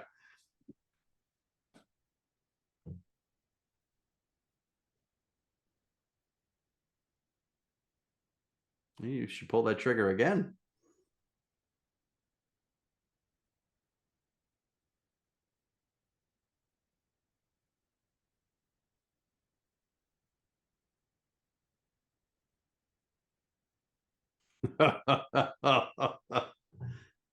Oh, I didn't notice there was a delay when Q tried to kill me with it.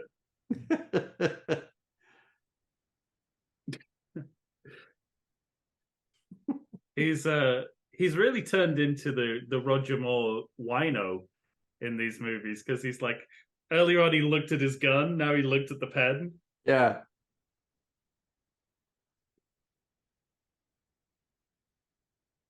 Just in the nick of time. See, I knew he showed up. He didn't help.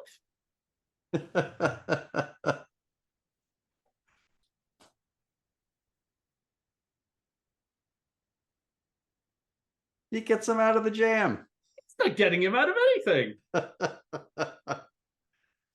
Out of the building. Classic CIA move. All right, there's another look too far. Bond in wife beater and boxers. And also, Bernie Casey is a football player, not a boxer. What you wanted to do? Walk down the street yelling, "Hut, hut, hut"? But it's just confusing. Bernie Casey can do anything. He can. See Spies Like Us in another 48 hours. Deep Space Nine. Sure. He's really good in an episode of that.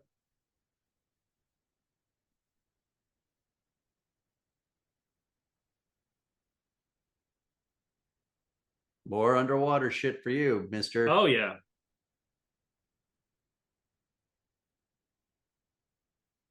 I don't know. I think I detect Kirshner's boredom. He's pretty good at cutting it short when he can.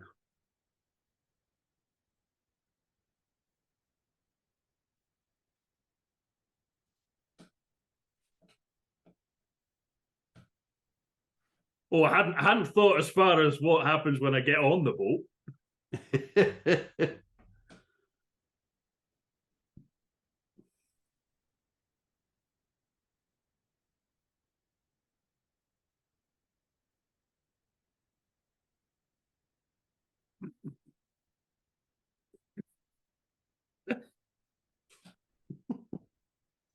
Now, as I remember, this closely resembles a scene from the book where this happens. Oh. I think this whole scene is from the book. Okay.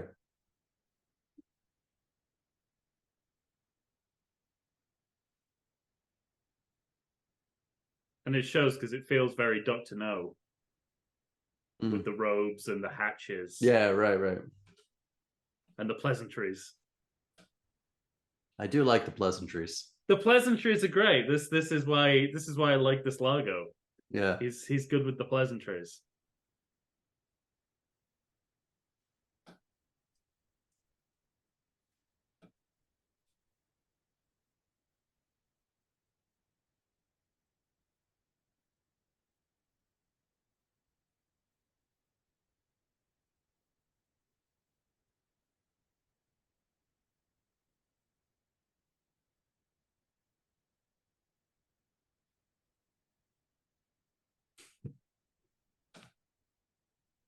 Connery's better in the scenes with him too.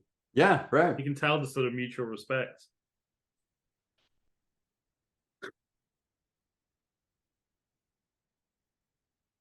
It's like he doesn't feel bored. Felix is like, "How? I'm the CIA guy. Why don't I get to go on these cruises?" Yeah, that's some horse shit.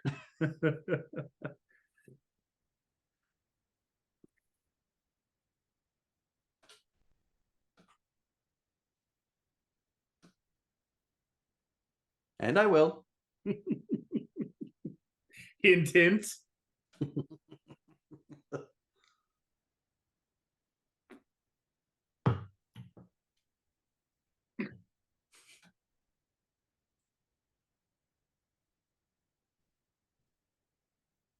No, time is opium.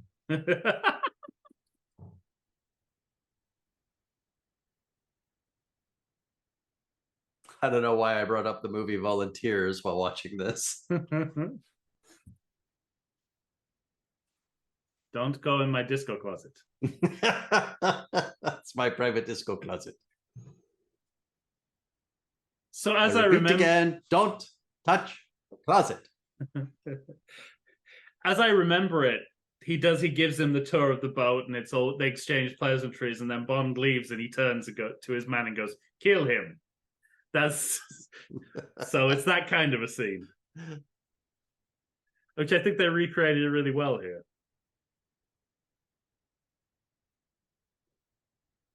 Henceforth known as Your Predator. Oh, earlier we could just see the nipples. Yeah, that's leaves nothing to the imagination. Give me some areolas.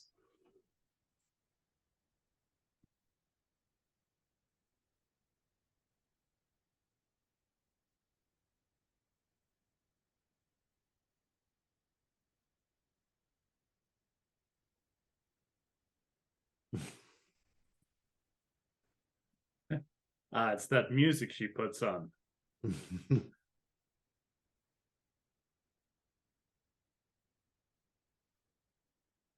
Is he turning it on because he thinks Bond's in there, or is he turning it on? Yeah, it's like she never plays music at this time of night. Or he's gonna get a quick masturbation session out of it.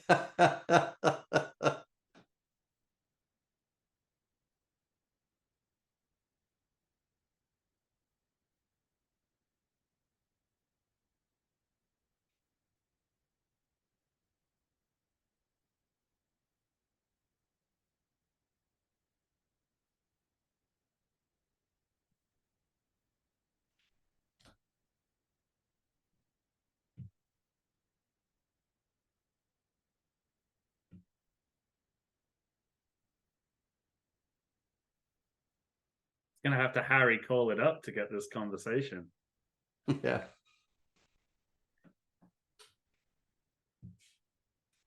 Sounds like Harry Cole's playing the saxophone in there anyway. In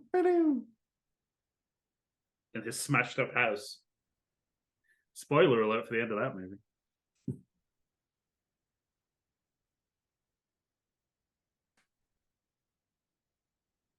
Now, Bond often uses sex as subterfuge. Yeah. But at no point has he asked a woman, pretend, now I'm going to kiss you, pretend like you like it. Sex crimes. I just like the idea that the second he walks into that room, he's like, oh, I've been had. The old fire alarm trick. Good job, Bond. I specifically said, don't go into the disco closet. I couldn't have been clearer. This isn't your closet.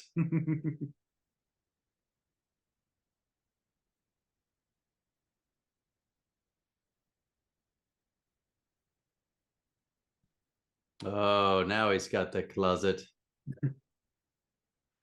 Do do do do do.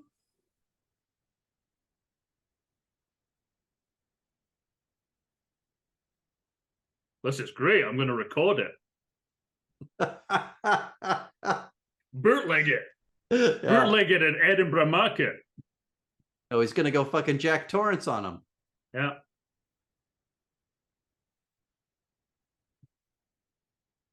Lock me out of my own disco closet, would you?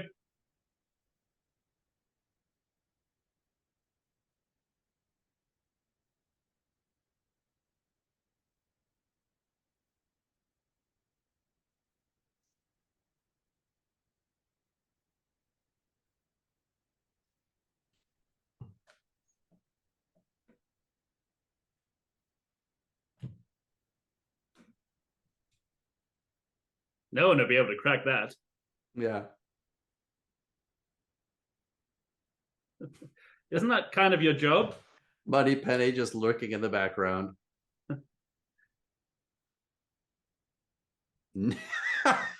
North Africa. Yes, I've heard of it. Where's that? There's a lot of foreign fellows live over there, isn't that right? Also, it's the first time they've really had the chief of staff as a character in the Bond film as well. They do that a lot in the later films. Yeah. From GoldenEye onwards, I think.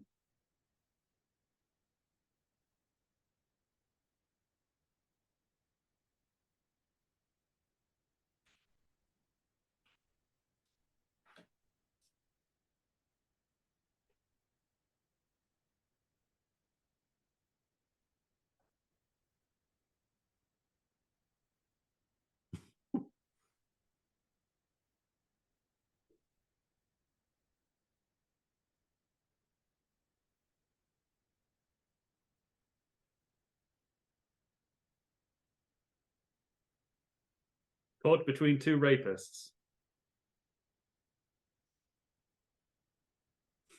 I like that they're finally giving up the subterfuge that wasn't subterfuge. Right.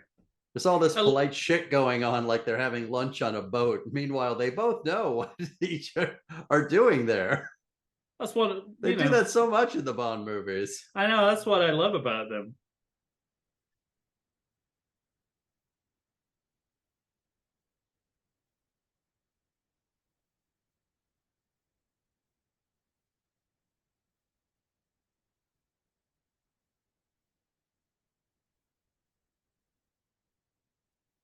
If I don't slit your throat.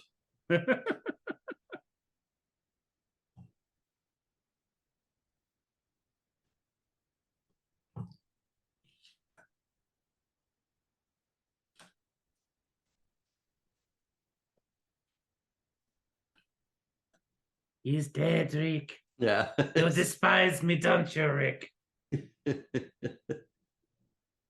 Now, this is great. Look at this.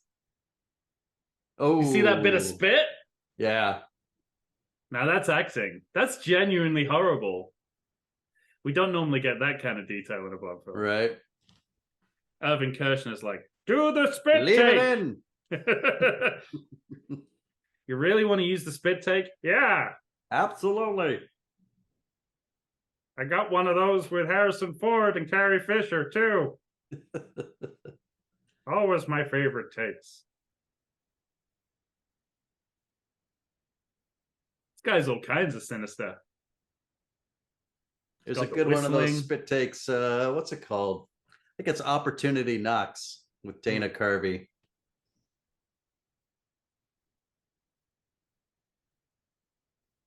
I feel that the white slavery aspect is gratuitous, even for a Bond film. Oh! In a few years, we'll be the heroes. Oh, no. They're going to Conan the Barbarian. Right. Her or him. Him. They're going to sell her into white slavery and, I don't know, make him do jumping jacks. I don't know what kind of torture they're going to put him through.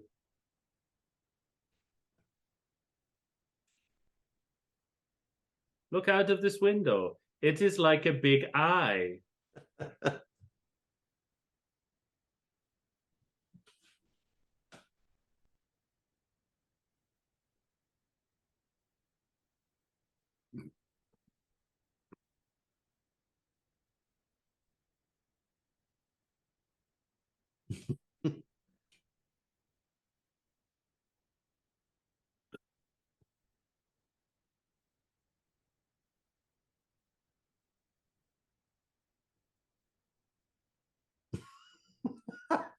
I've already said exactly 50% too much. Yes. I like how they don't even attempt to make it seem natural. Yeah. Just like, sure, tell me what's your plan. And then they think that the kind of plausible bit is he only gives them half of it. Yeah, he's like, oh, I shouldn't, but Ooh.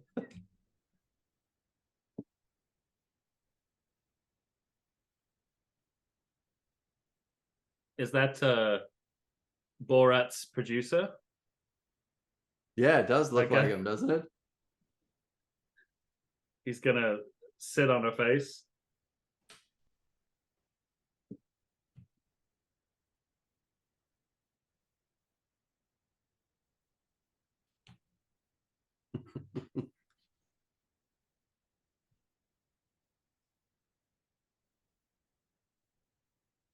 He's good. Nobody ever thinks to take his watch away. No. It's clearly not just a normal watch.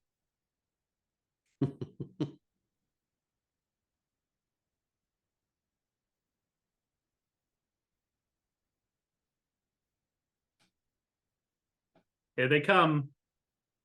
The racist caricatures. Perfect. I guess the fear of racial otherness stands in direct contravention to the message of a black Felix Leiter. Yeah, right. It's like, what's the point when you have scenes like this in your movie? Oh. These guys are full on Durka Durka Muhammad Jihad.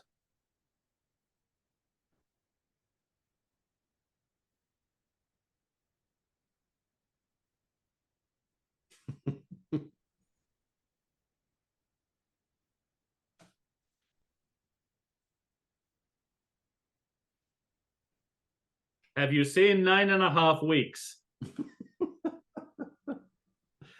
What do you think about ice? Hakado, blind date.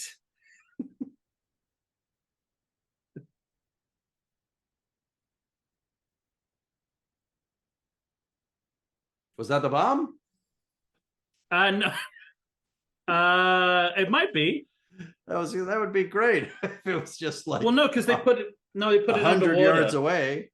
They put one underwater and then one under the White House.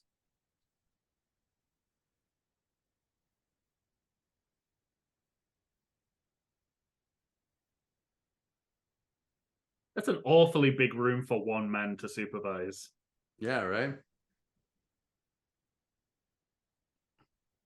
Push him. Well, pull him.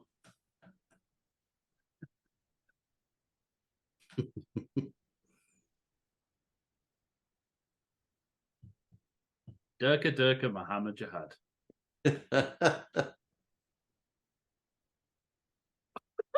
Still got a powerful punch.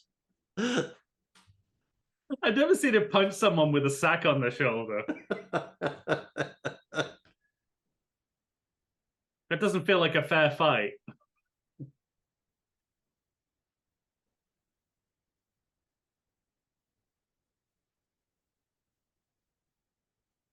Yeah, he doesn't look conspicuous at all.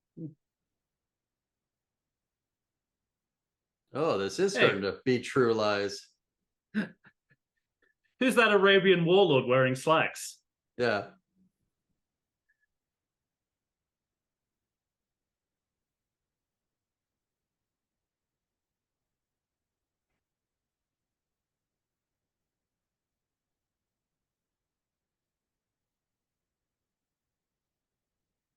Don't be crazy. We want to have sex with her. You think it's True Lies now? I don't know how James Cameron got away with this.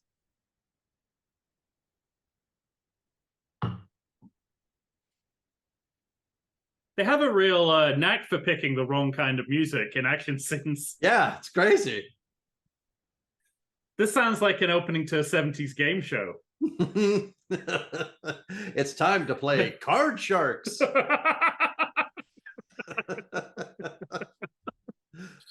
I'm your host, Bob Barker. Mwah! I also now that looks like a fall they could survive. I also commit sex crimes.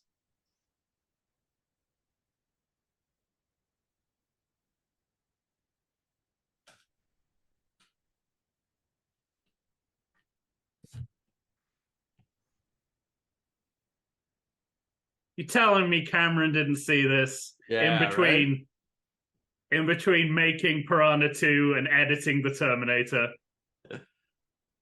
Come on. Oh, that's terrible. Although I guess that doesn't happen in True Lies. It's the inversion of that in True Lies. You call yourself a police officer? Does it happen? Does it happen in the end? Does the horse jump in the end, or does it? Well, he goes through a fountain and then he gets on the roof. But the horse won't jump, right? But the horse won't jump, right? Yeah. Spoilers for True Lies. Too big animal-based spoilers for True Lies. There's someone watching this is going, I just wanted to watch Never Say Never Again. I didn't want to get all these True Lies spoilers.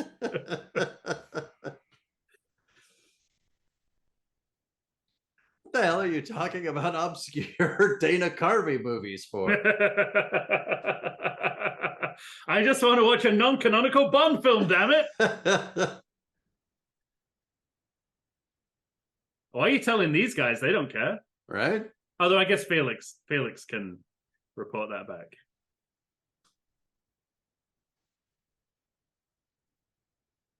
Let's get you on a submarine so we can talk about your naval career.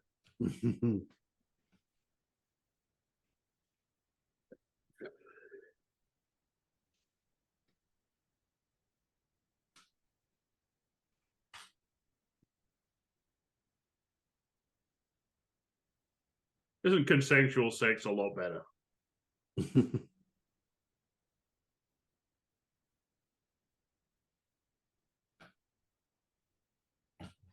Oh, hell yeah. It's not like there are any other double O's. How do you mean? We see the other double O's in Thunderball. When he gets the fight at the meeting in the impossibly grand room they go to. They're all sitting on chairs then.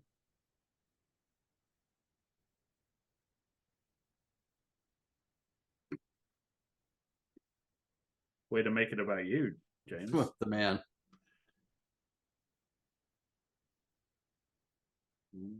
Cog blocked by a submarine again. Yeah.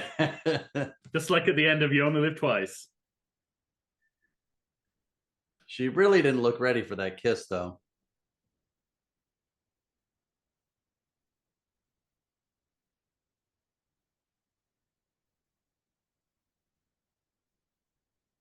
Thank God my dick is hard.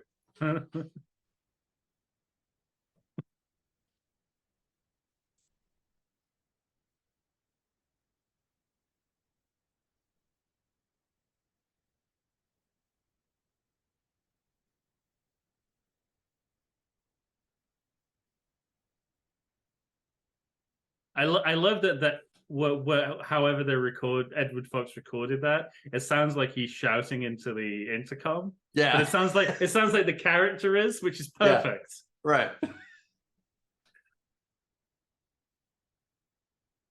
You're right. That's definitely a video game of a yacht. Wow, look at you. You drew a picture of a yacht with a computer. Is that what he's seeing through the periscope? I hope not. It's like that episode of The Simpsons where Homer goes into the other dimension. The Navy. Yeah. Mr. Bo.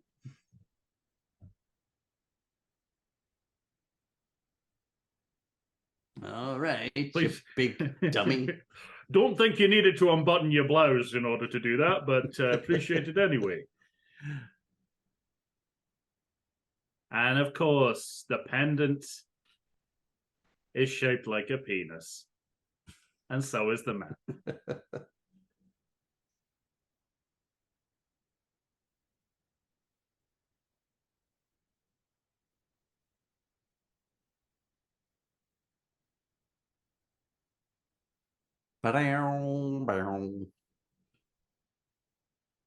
There we go. We had these, right? Hmm? We had these big time. There you go. Take a nap. You know what? Again, good on Irving Kershner, because it's not relentless. See, we keep cutting back and forth at least. It's because you're underwater doesn't mean you have to stay there.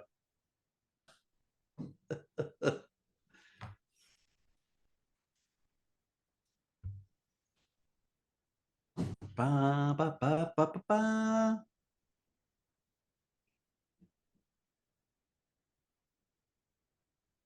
This is the most matched the music's ever been, and yet it really still doesn't match. I agree, yeah. And it's still a little off. It's still just a bit off. Still feel like it's like Whiplash. Yeah. Yeah. You're not Tempo's quite at my tempo. Yeah, not quite my tempo.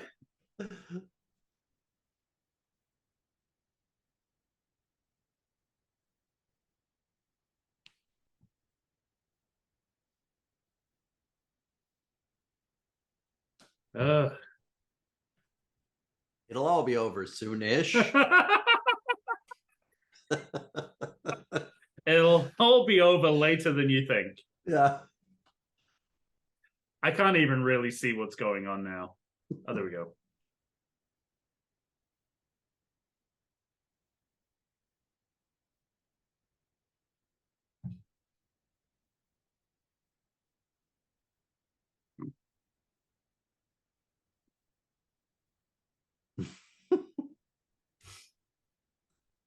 I'm going to start using XT7B in everyday conversations. Yeah.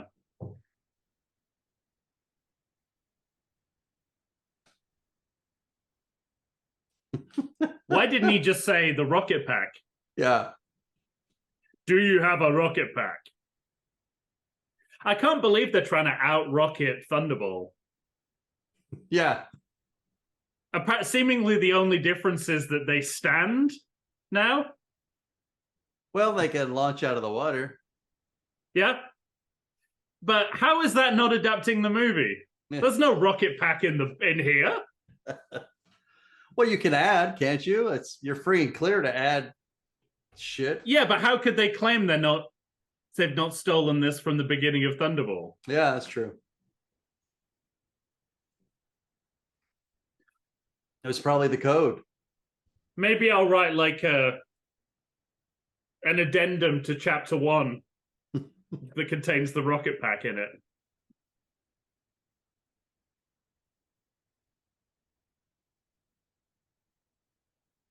Now, I'm warning you, Felix. When we get down there, it's going to go very slowly. All right. That's what I'm counting on.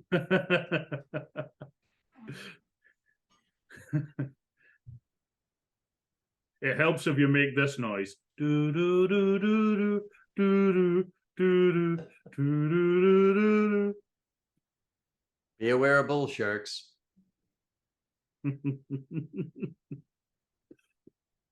They're everywhere in these movies.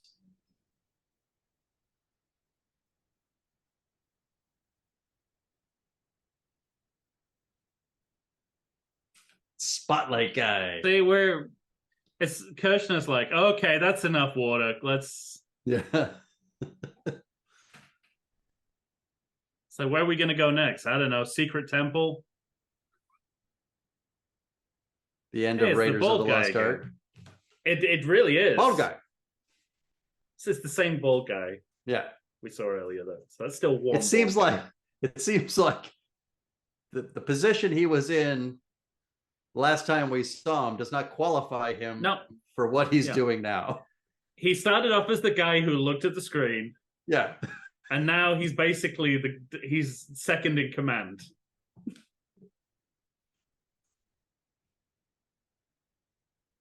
Even a little bit View to a Kill here. The tunnels. Yeah, totally. It's like this is how they learned how to handle an aging Bond.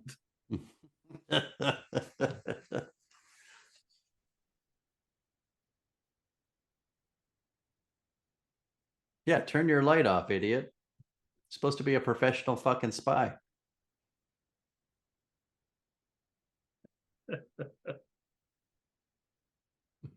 What is it with the early 80s and secret temples? I mean, it's the last thing this movie needs, and yet we have one here. It's exotic, I tell you. Exotic. It is, yeah. I mean, that's literally it. But oh, that rock kind of looks like a face. I see the mouth, the nose, and the eye. Yeah, it's a sculpture of Cubby Broccoli. Yeah. He's still here in rock form.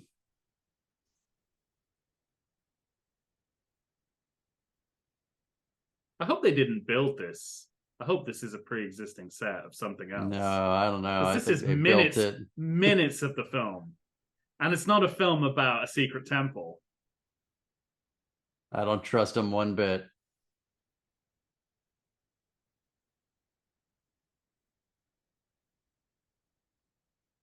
But you can tell the difference between their set design and like the Ken Adams style. Like that's another level. That's where I agree with Eon. Right. There are some missing pieces.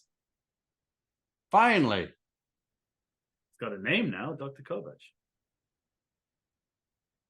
Look at this. Look how slapdash Spectre is. There's a cat eating off the table. Yeah. People are just hanging around. It's like Jabba's palace. Come on. Get it together. Salacious Crumb in the corner.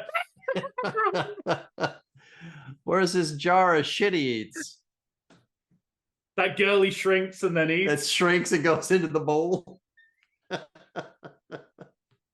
Out of context, people don't have a clue what we're talking about. No, that's the great thing. You mentioned that to anyone who's seen Return of the Jedi, and they'll know exactly what you mean. They've just all been afraid to say it since childhood.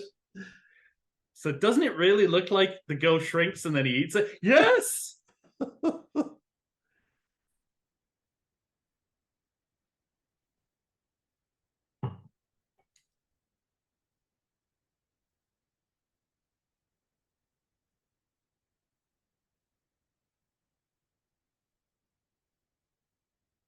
It's the second spit take.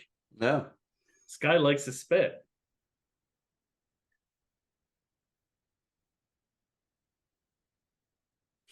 Good job you did all that weight. Leg power. I know. Do you think that's why they showed him lifting weights? Yeah. It's like Works different muscles, though. I know. Yeah. This is my leg day.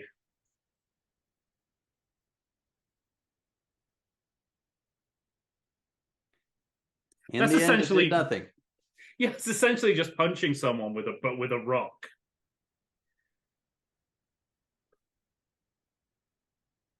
Oh, no.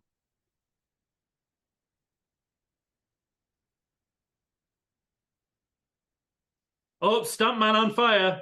Yeah, I'm not sure I ever saw a grenade light somebody on fire before. You know, when you see a stuntman on fire in an 80s movie, he's probably dead. Yeah, that man died either at the time or in the aftermath. Look at Bernie Casey. It's like, ah, shit. Should have brought a second clip.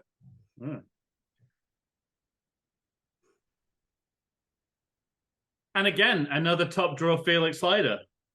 Mm-hmm. You're right, there are no slouches in this movie. Maybe Moneypenny. She's a little miscast. Pew, pew, pew, pew. Now be very careful with this nuclear bomb. Yeah, right.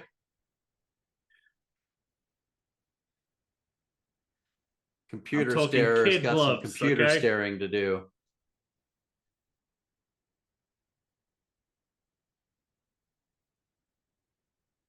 Is this thing going to fly away? Because blowing it up right here doesn't seem like it's going to do much. No, they're going to take it into the water. There we go. But did you notice he has a little USB? Yeah. Did that exist in 1983? No.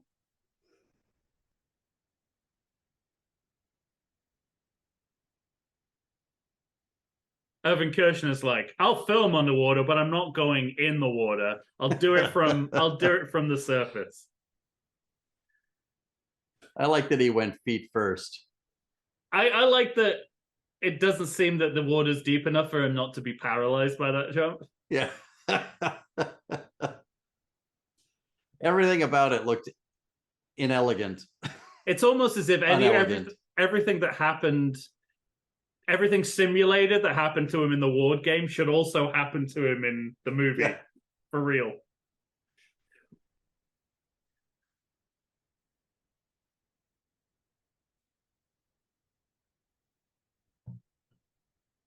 Well, there goes that idea. He looks in the distance and there's a knight just waving. Na, na, na, na, na, na, na.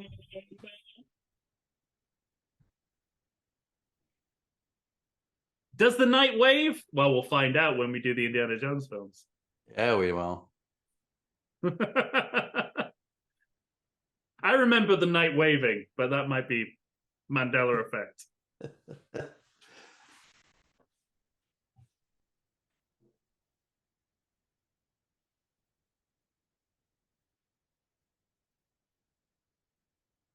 Don't look at it.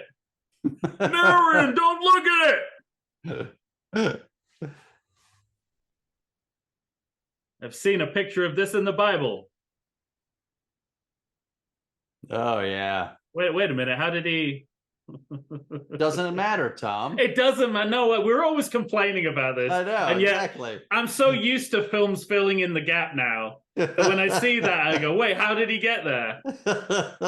Who fucking cares? He said he was going to get a chopper, and he did. Mission accomplished.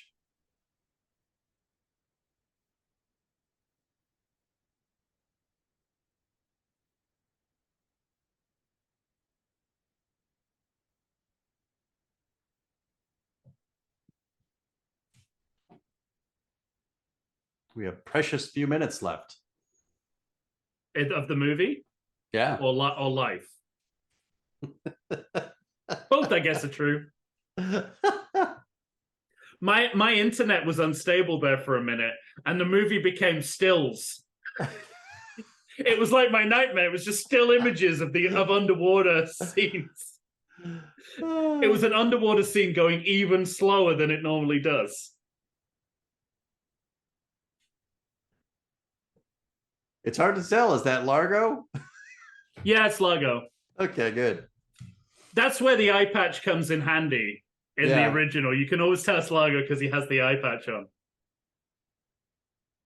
But that was the big problem with Thunderball as well. It was just, you just see people underwater going like this, and there's no rhyme or reason to it. And then the next thing you see, everyone's congratulating Bond, and you're like, oh, well, I guess he saved the day. He must have.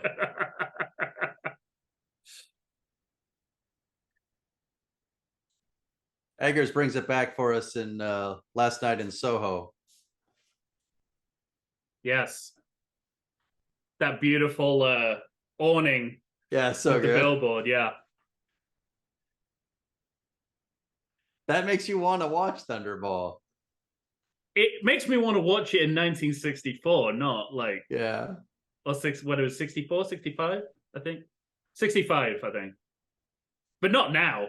In fact, when I was in Britain and they were doing like one Bond film a week in the movie theaters, I waited specifically for it to be.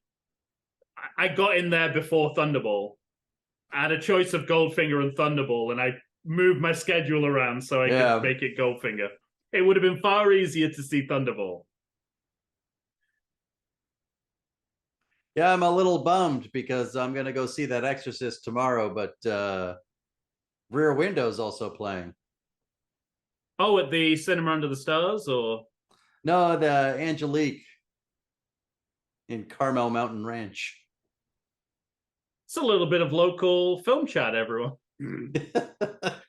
Now let's find out what's showing in your area. I got bored because we're underwater. I mean, what? Yeah, I mean, there's literally nothing. There's nothing happening. Less than nothing happening. He just turned off. He did the Goldfinger thing as well. Like instead of decoding it, he just goes, just press the big red button. Yeah. It's like in Moonraker, a gravity on and gravity off button. Yeah. So literally anyone. Who's gonna cut whose throat, motherfucker? There we go. Oh. I like that the Bond is like, underlings, attend to this nuclear weapon. Well, I go up and fur. I got some humping to do. That's a nice bit of visual symmetry with earlier on in the film where I like her lion bathing suit. It's like a Thundercat. Yeah. Thunder ho. God, he's such an old man. It's always shepherd's pie on a Tuesday. Yeah. Ooh. Which henchman is it going to be? Dr. Kovac? The entrails of Fatima Bush? M. Oh, we didn't have Edward Fox for that long. Yeah. It's a bit like in License to Kill when you think it's Blofeld and it turns out to be M. Mm-hmm. And you see the cat and it's just some random cat. Is it Rowan? It's the return of Bean. Yeah.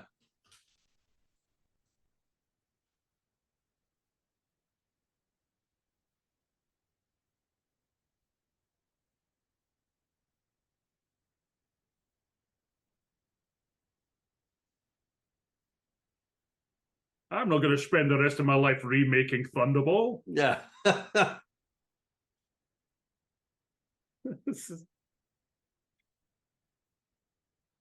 Yeah, straight into the lens. Wink into it's a reverse Lazenby.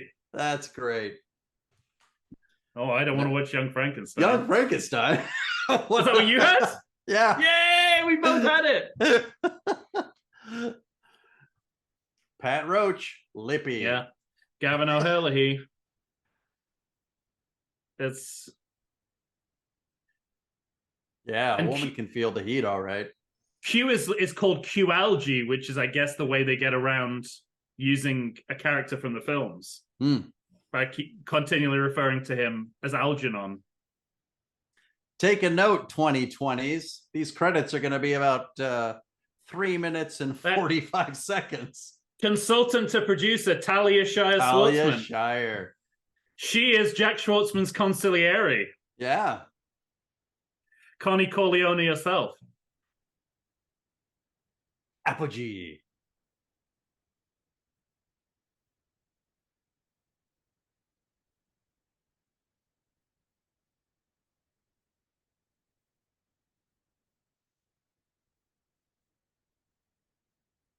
Art director Michael White.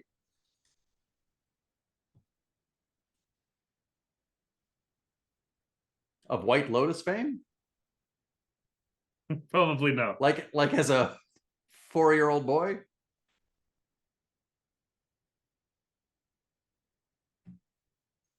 That's probably one of the least known songs. And Sergio Mendes. Yeah.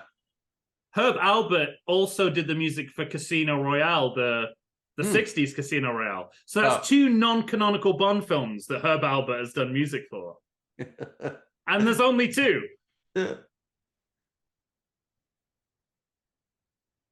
We've got a credit coming up that is quite something. Motorcycle stunts by not Sean Connery. By R.I.P. Yeah. The Irvin Kershner's name nowhere to be seen near any of the underwater stuff. There was a boatmaster whose credit was Moby something. Moby Dick. Yeah. Title Never Say Never Again by Micheline Connery. Connery's wife came up with the title. That's great. Did you know that? I had heard that, yeah. Yeah. Because he said, I'm never going to do it again. She said, never say never. Right. And just to put that into context, Dick Clement and Ian LaFrennay wrote about half the movie, received no credit. Sean Connery's wife, who came up with the title of the film, gets the credit. Right.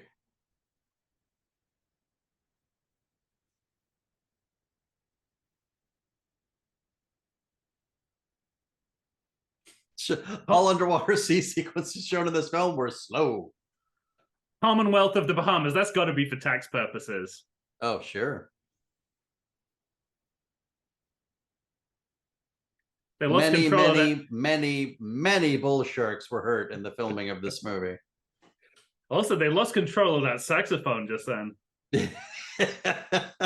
I've never seen quite so many collections of banks filming a movie. Yeah, right?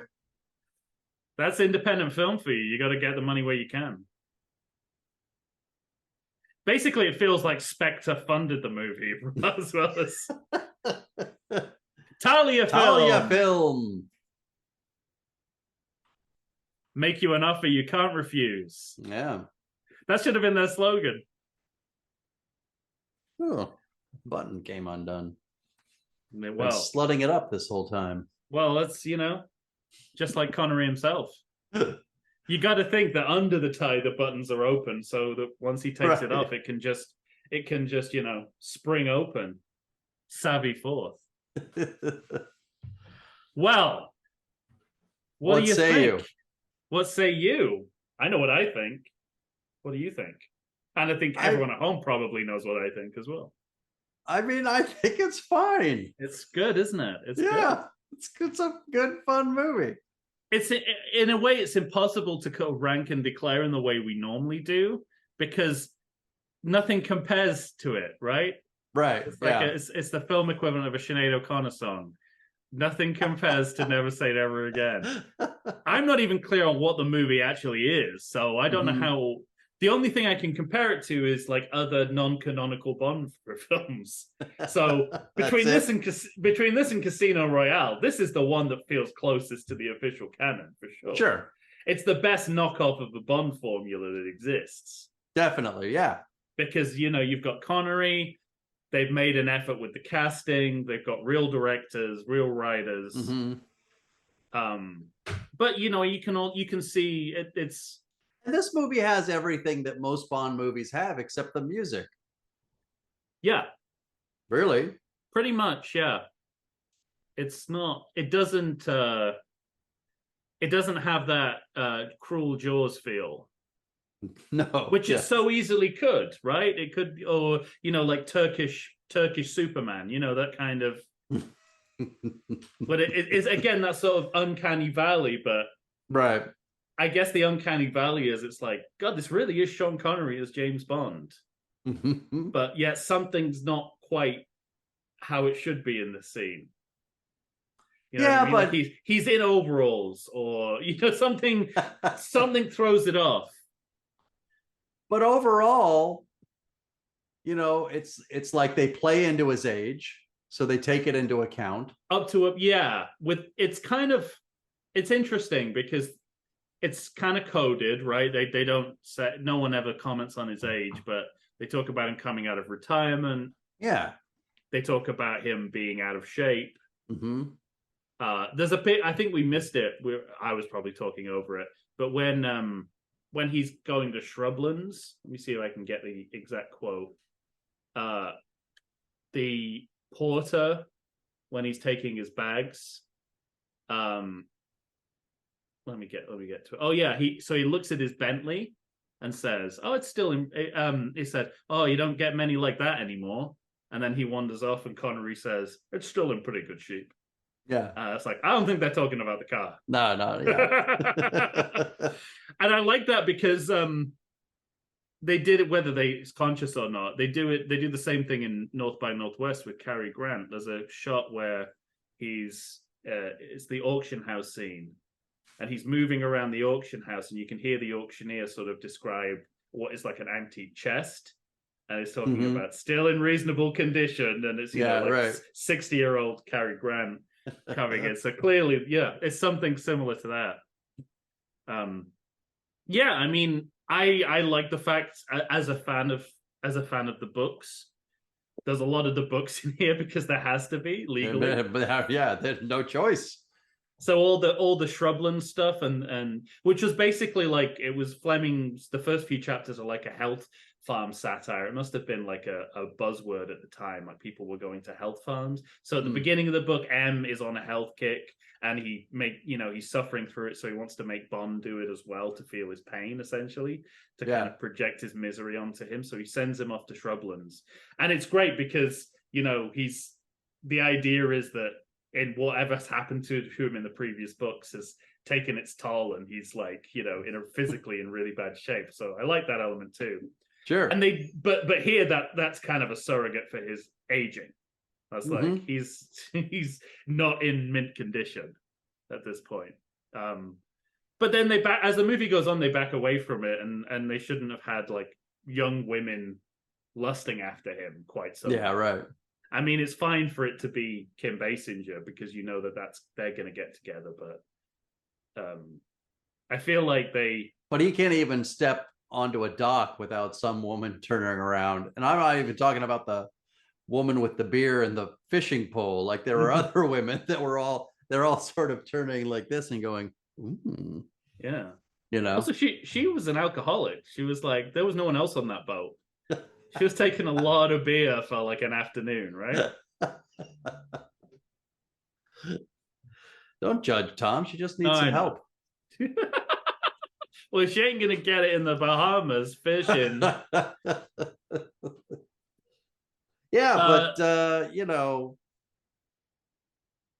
I mean, it's fun. It's good to have Sean Connery back. He's except for the last moment of the movie, he's not winking about being James Until he's Bond. Literally winking at the camera. He's not winking at the camera. And it would be really funny to see them at least try and do one more of the same movie. That would have been great. Do you know what he wanted? He wanted to do. What he wanted the ending to be. He wanted Bond to be walking down the street. Connery's Bond walking down the street, and Roger Moore's Bond was at the other end of the street, and they pass each other, and they both have a moment where they kind of like walking over my grave, and then they keep going. That would because the two of them were were friends. Like they were constantly in contact. They were like sociable with each other. And I believe even Connery and Moore even talked about whether this was a good idea to do this, and Moore didn't have any problem with it. That's all. I love that. Yeah, he didn't. I love that about Roger Moore. That's great. He didn't have an issue with it at all. There's that great clip of it must have been the 88 Academy Awards or the 89 Academy Awards, the year after Connery won it. And it's so Connery's coming up to present the Best Actor Oscar.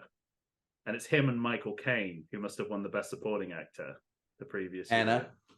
Yeah, and they're both up there, and they do this kind of shtick with him saying, "I say, what are you called again? What's your name?" He goes, "I'm James Bond." And then Roger Moore comes and goes, "Actually, I'm James Bond." I go, "There's two of them. How's the two of them there?" That's really great. Good. Yeah. So they didn't care as much as, you know, the rights holders. Clearly everyone else did. Yeah. Clearly everyone else did. And I would have loved it if everyone had just, called an armistice and let that happen, because it would have been a great moment. And of course, this is the year, Roger Moore is Octopussy. George Lazenby plays James Bond in a TV movie version of Man from U.N.C.L.E. Great.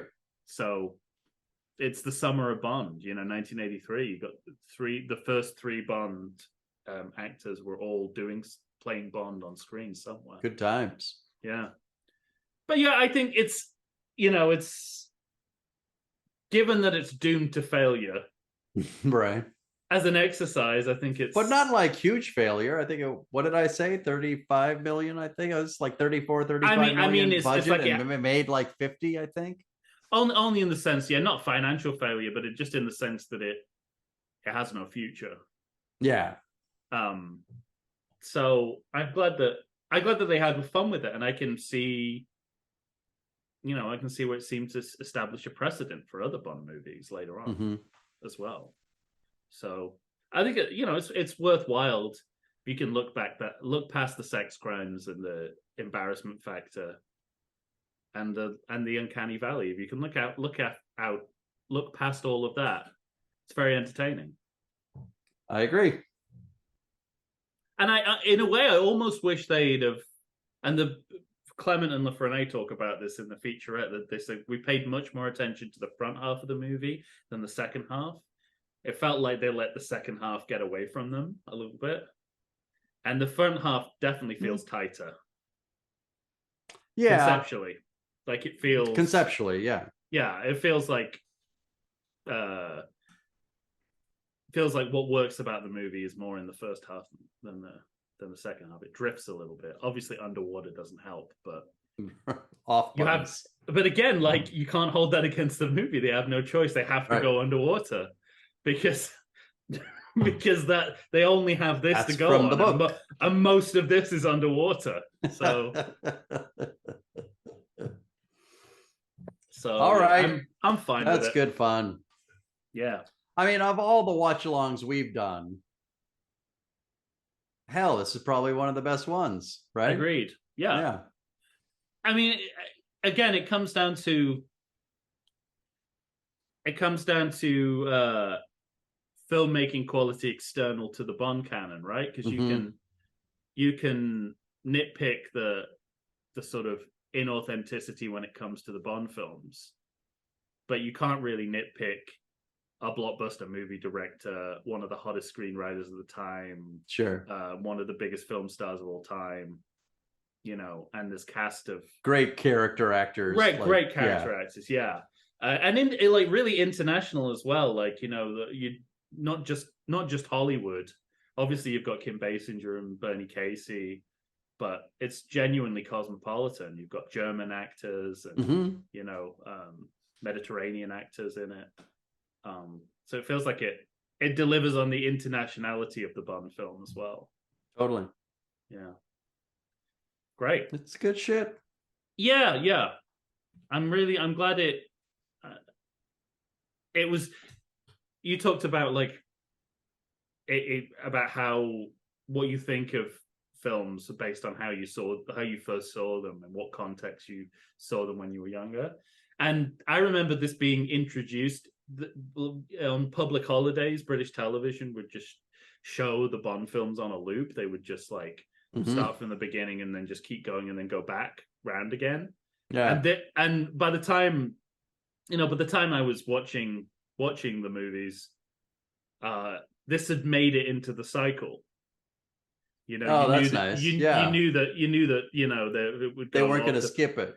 Yeah, Octopussy, Never Say Never Again, then on to View to a Kill. No, then on to... Yeah, that's right, isn't it?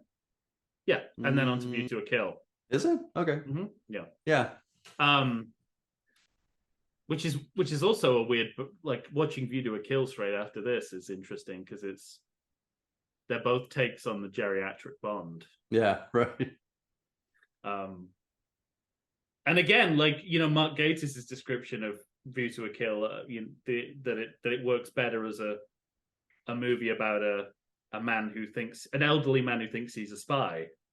That applies just as well to this movie as well. Right. It only grows if you think of it like that. Right. So. Oh man. Well, all right, ladies and gentlemen, thank you for joining us. Yeah. That's another watch along in the books. We'll be back in another couple of months. Yeah, it'll be Christmas. Something more nonsensical than this, I imagine. Yeah, definitely. if again, you know, it's all gonna be down to streaming. But if it stays on streaming, we're in for another good one. All right. Yeah. Another baffling non-classic. Fantastic. Well, if you're so inclined, you can tell us what you think of this little James Bond movie that could never say never again. Find us on Facebook, Instagram, Eat a Dick, Elon Musk, and send an email to everythingsequel@gmail.com. He's Tom Stewart from Lonesome Whistle Productions. Michael Shantz here of the How Dare You Awards. We'll be back. Say goodbye to everybody, Tom. Going down, one should always be relaxed. I'm going to use that too. You've already forgotten the serial number, so you're going to have to use that one. Yeah. I noticed, by the way, what was the serial number? Do you remember? XTB something. I think he said XT7 something. 007. But I noticed on the rocket as he was going by, it looked like it said something else. It looked like it said X7 instead of XT or whatever. Yeah, I don't think they were in a position to challenge him on the lines. I think whatever came out of his mouth was going to be what made it. You know, Sean, it's actually in this order. Shut up. He's already fired one screenwriter. Yeah. Have you seen me punch?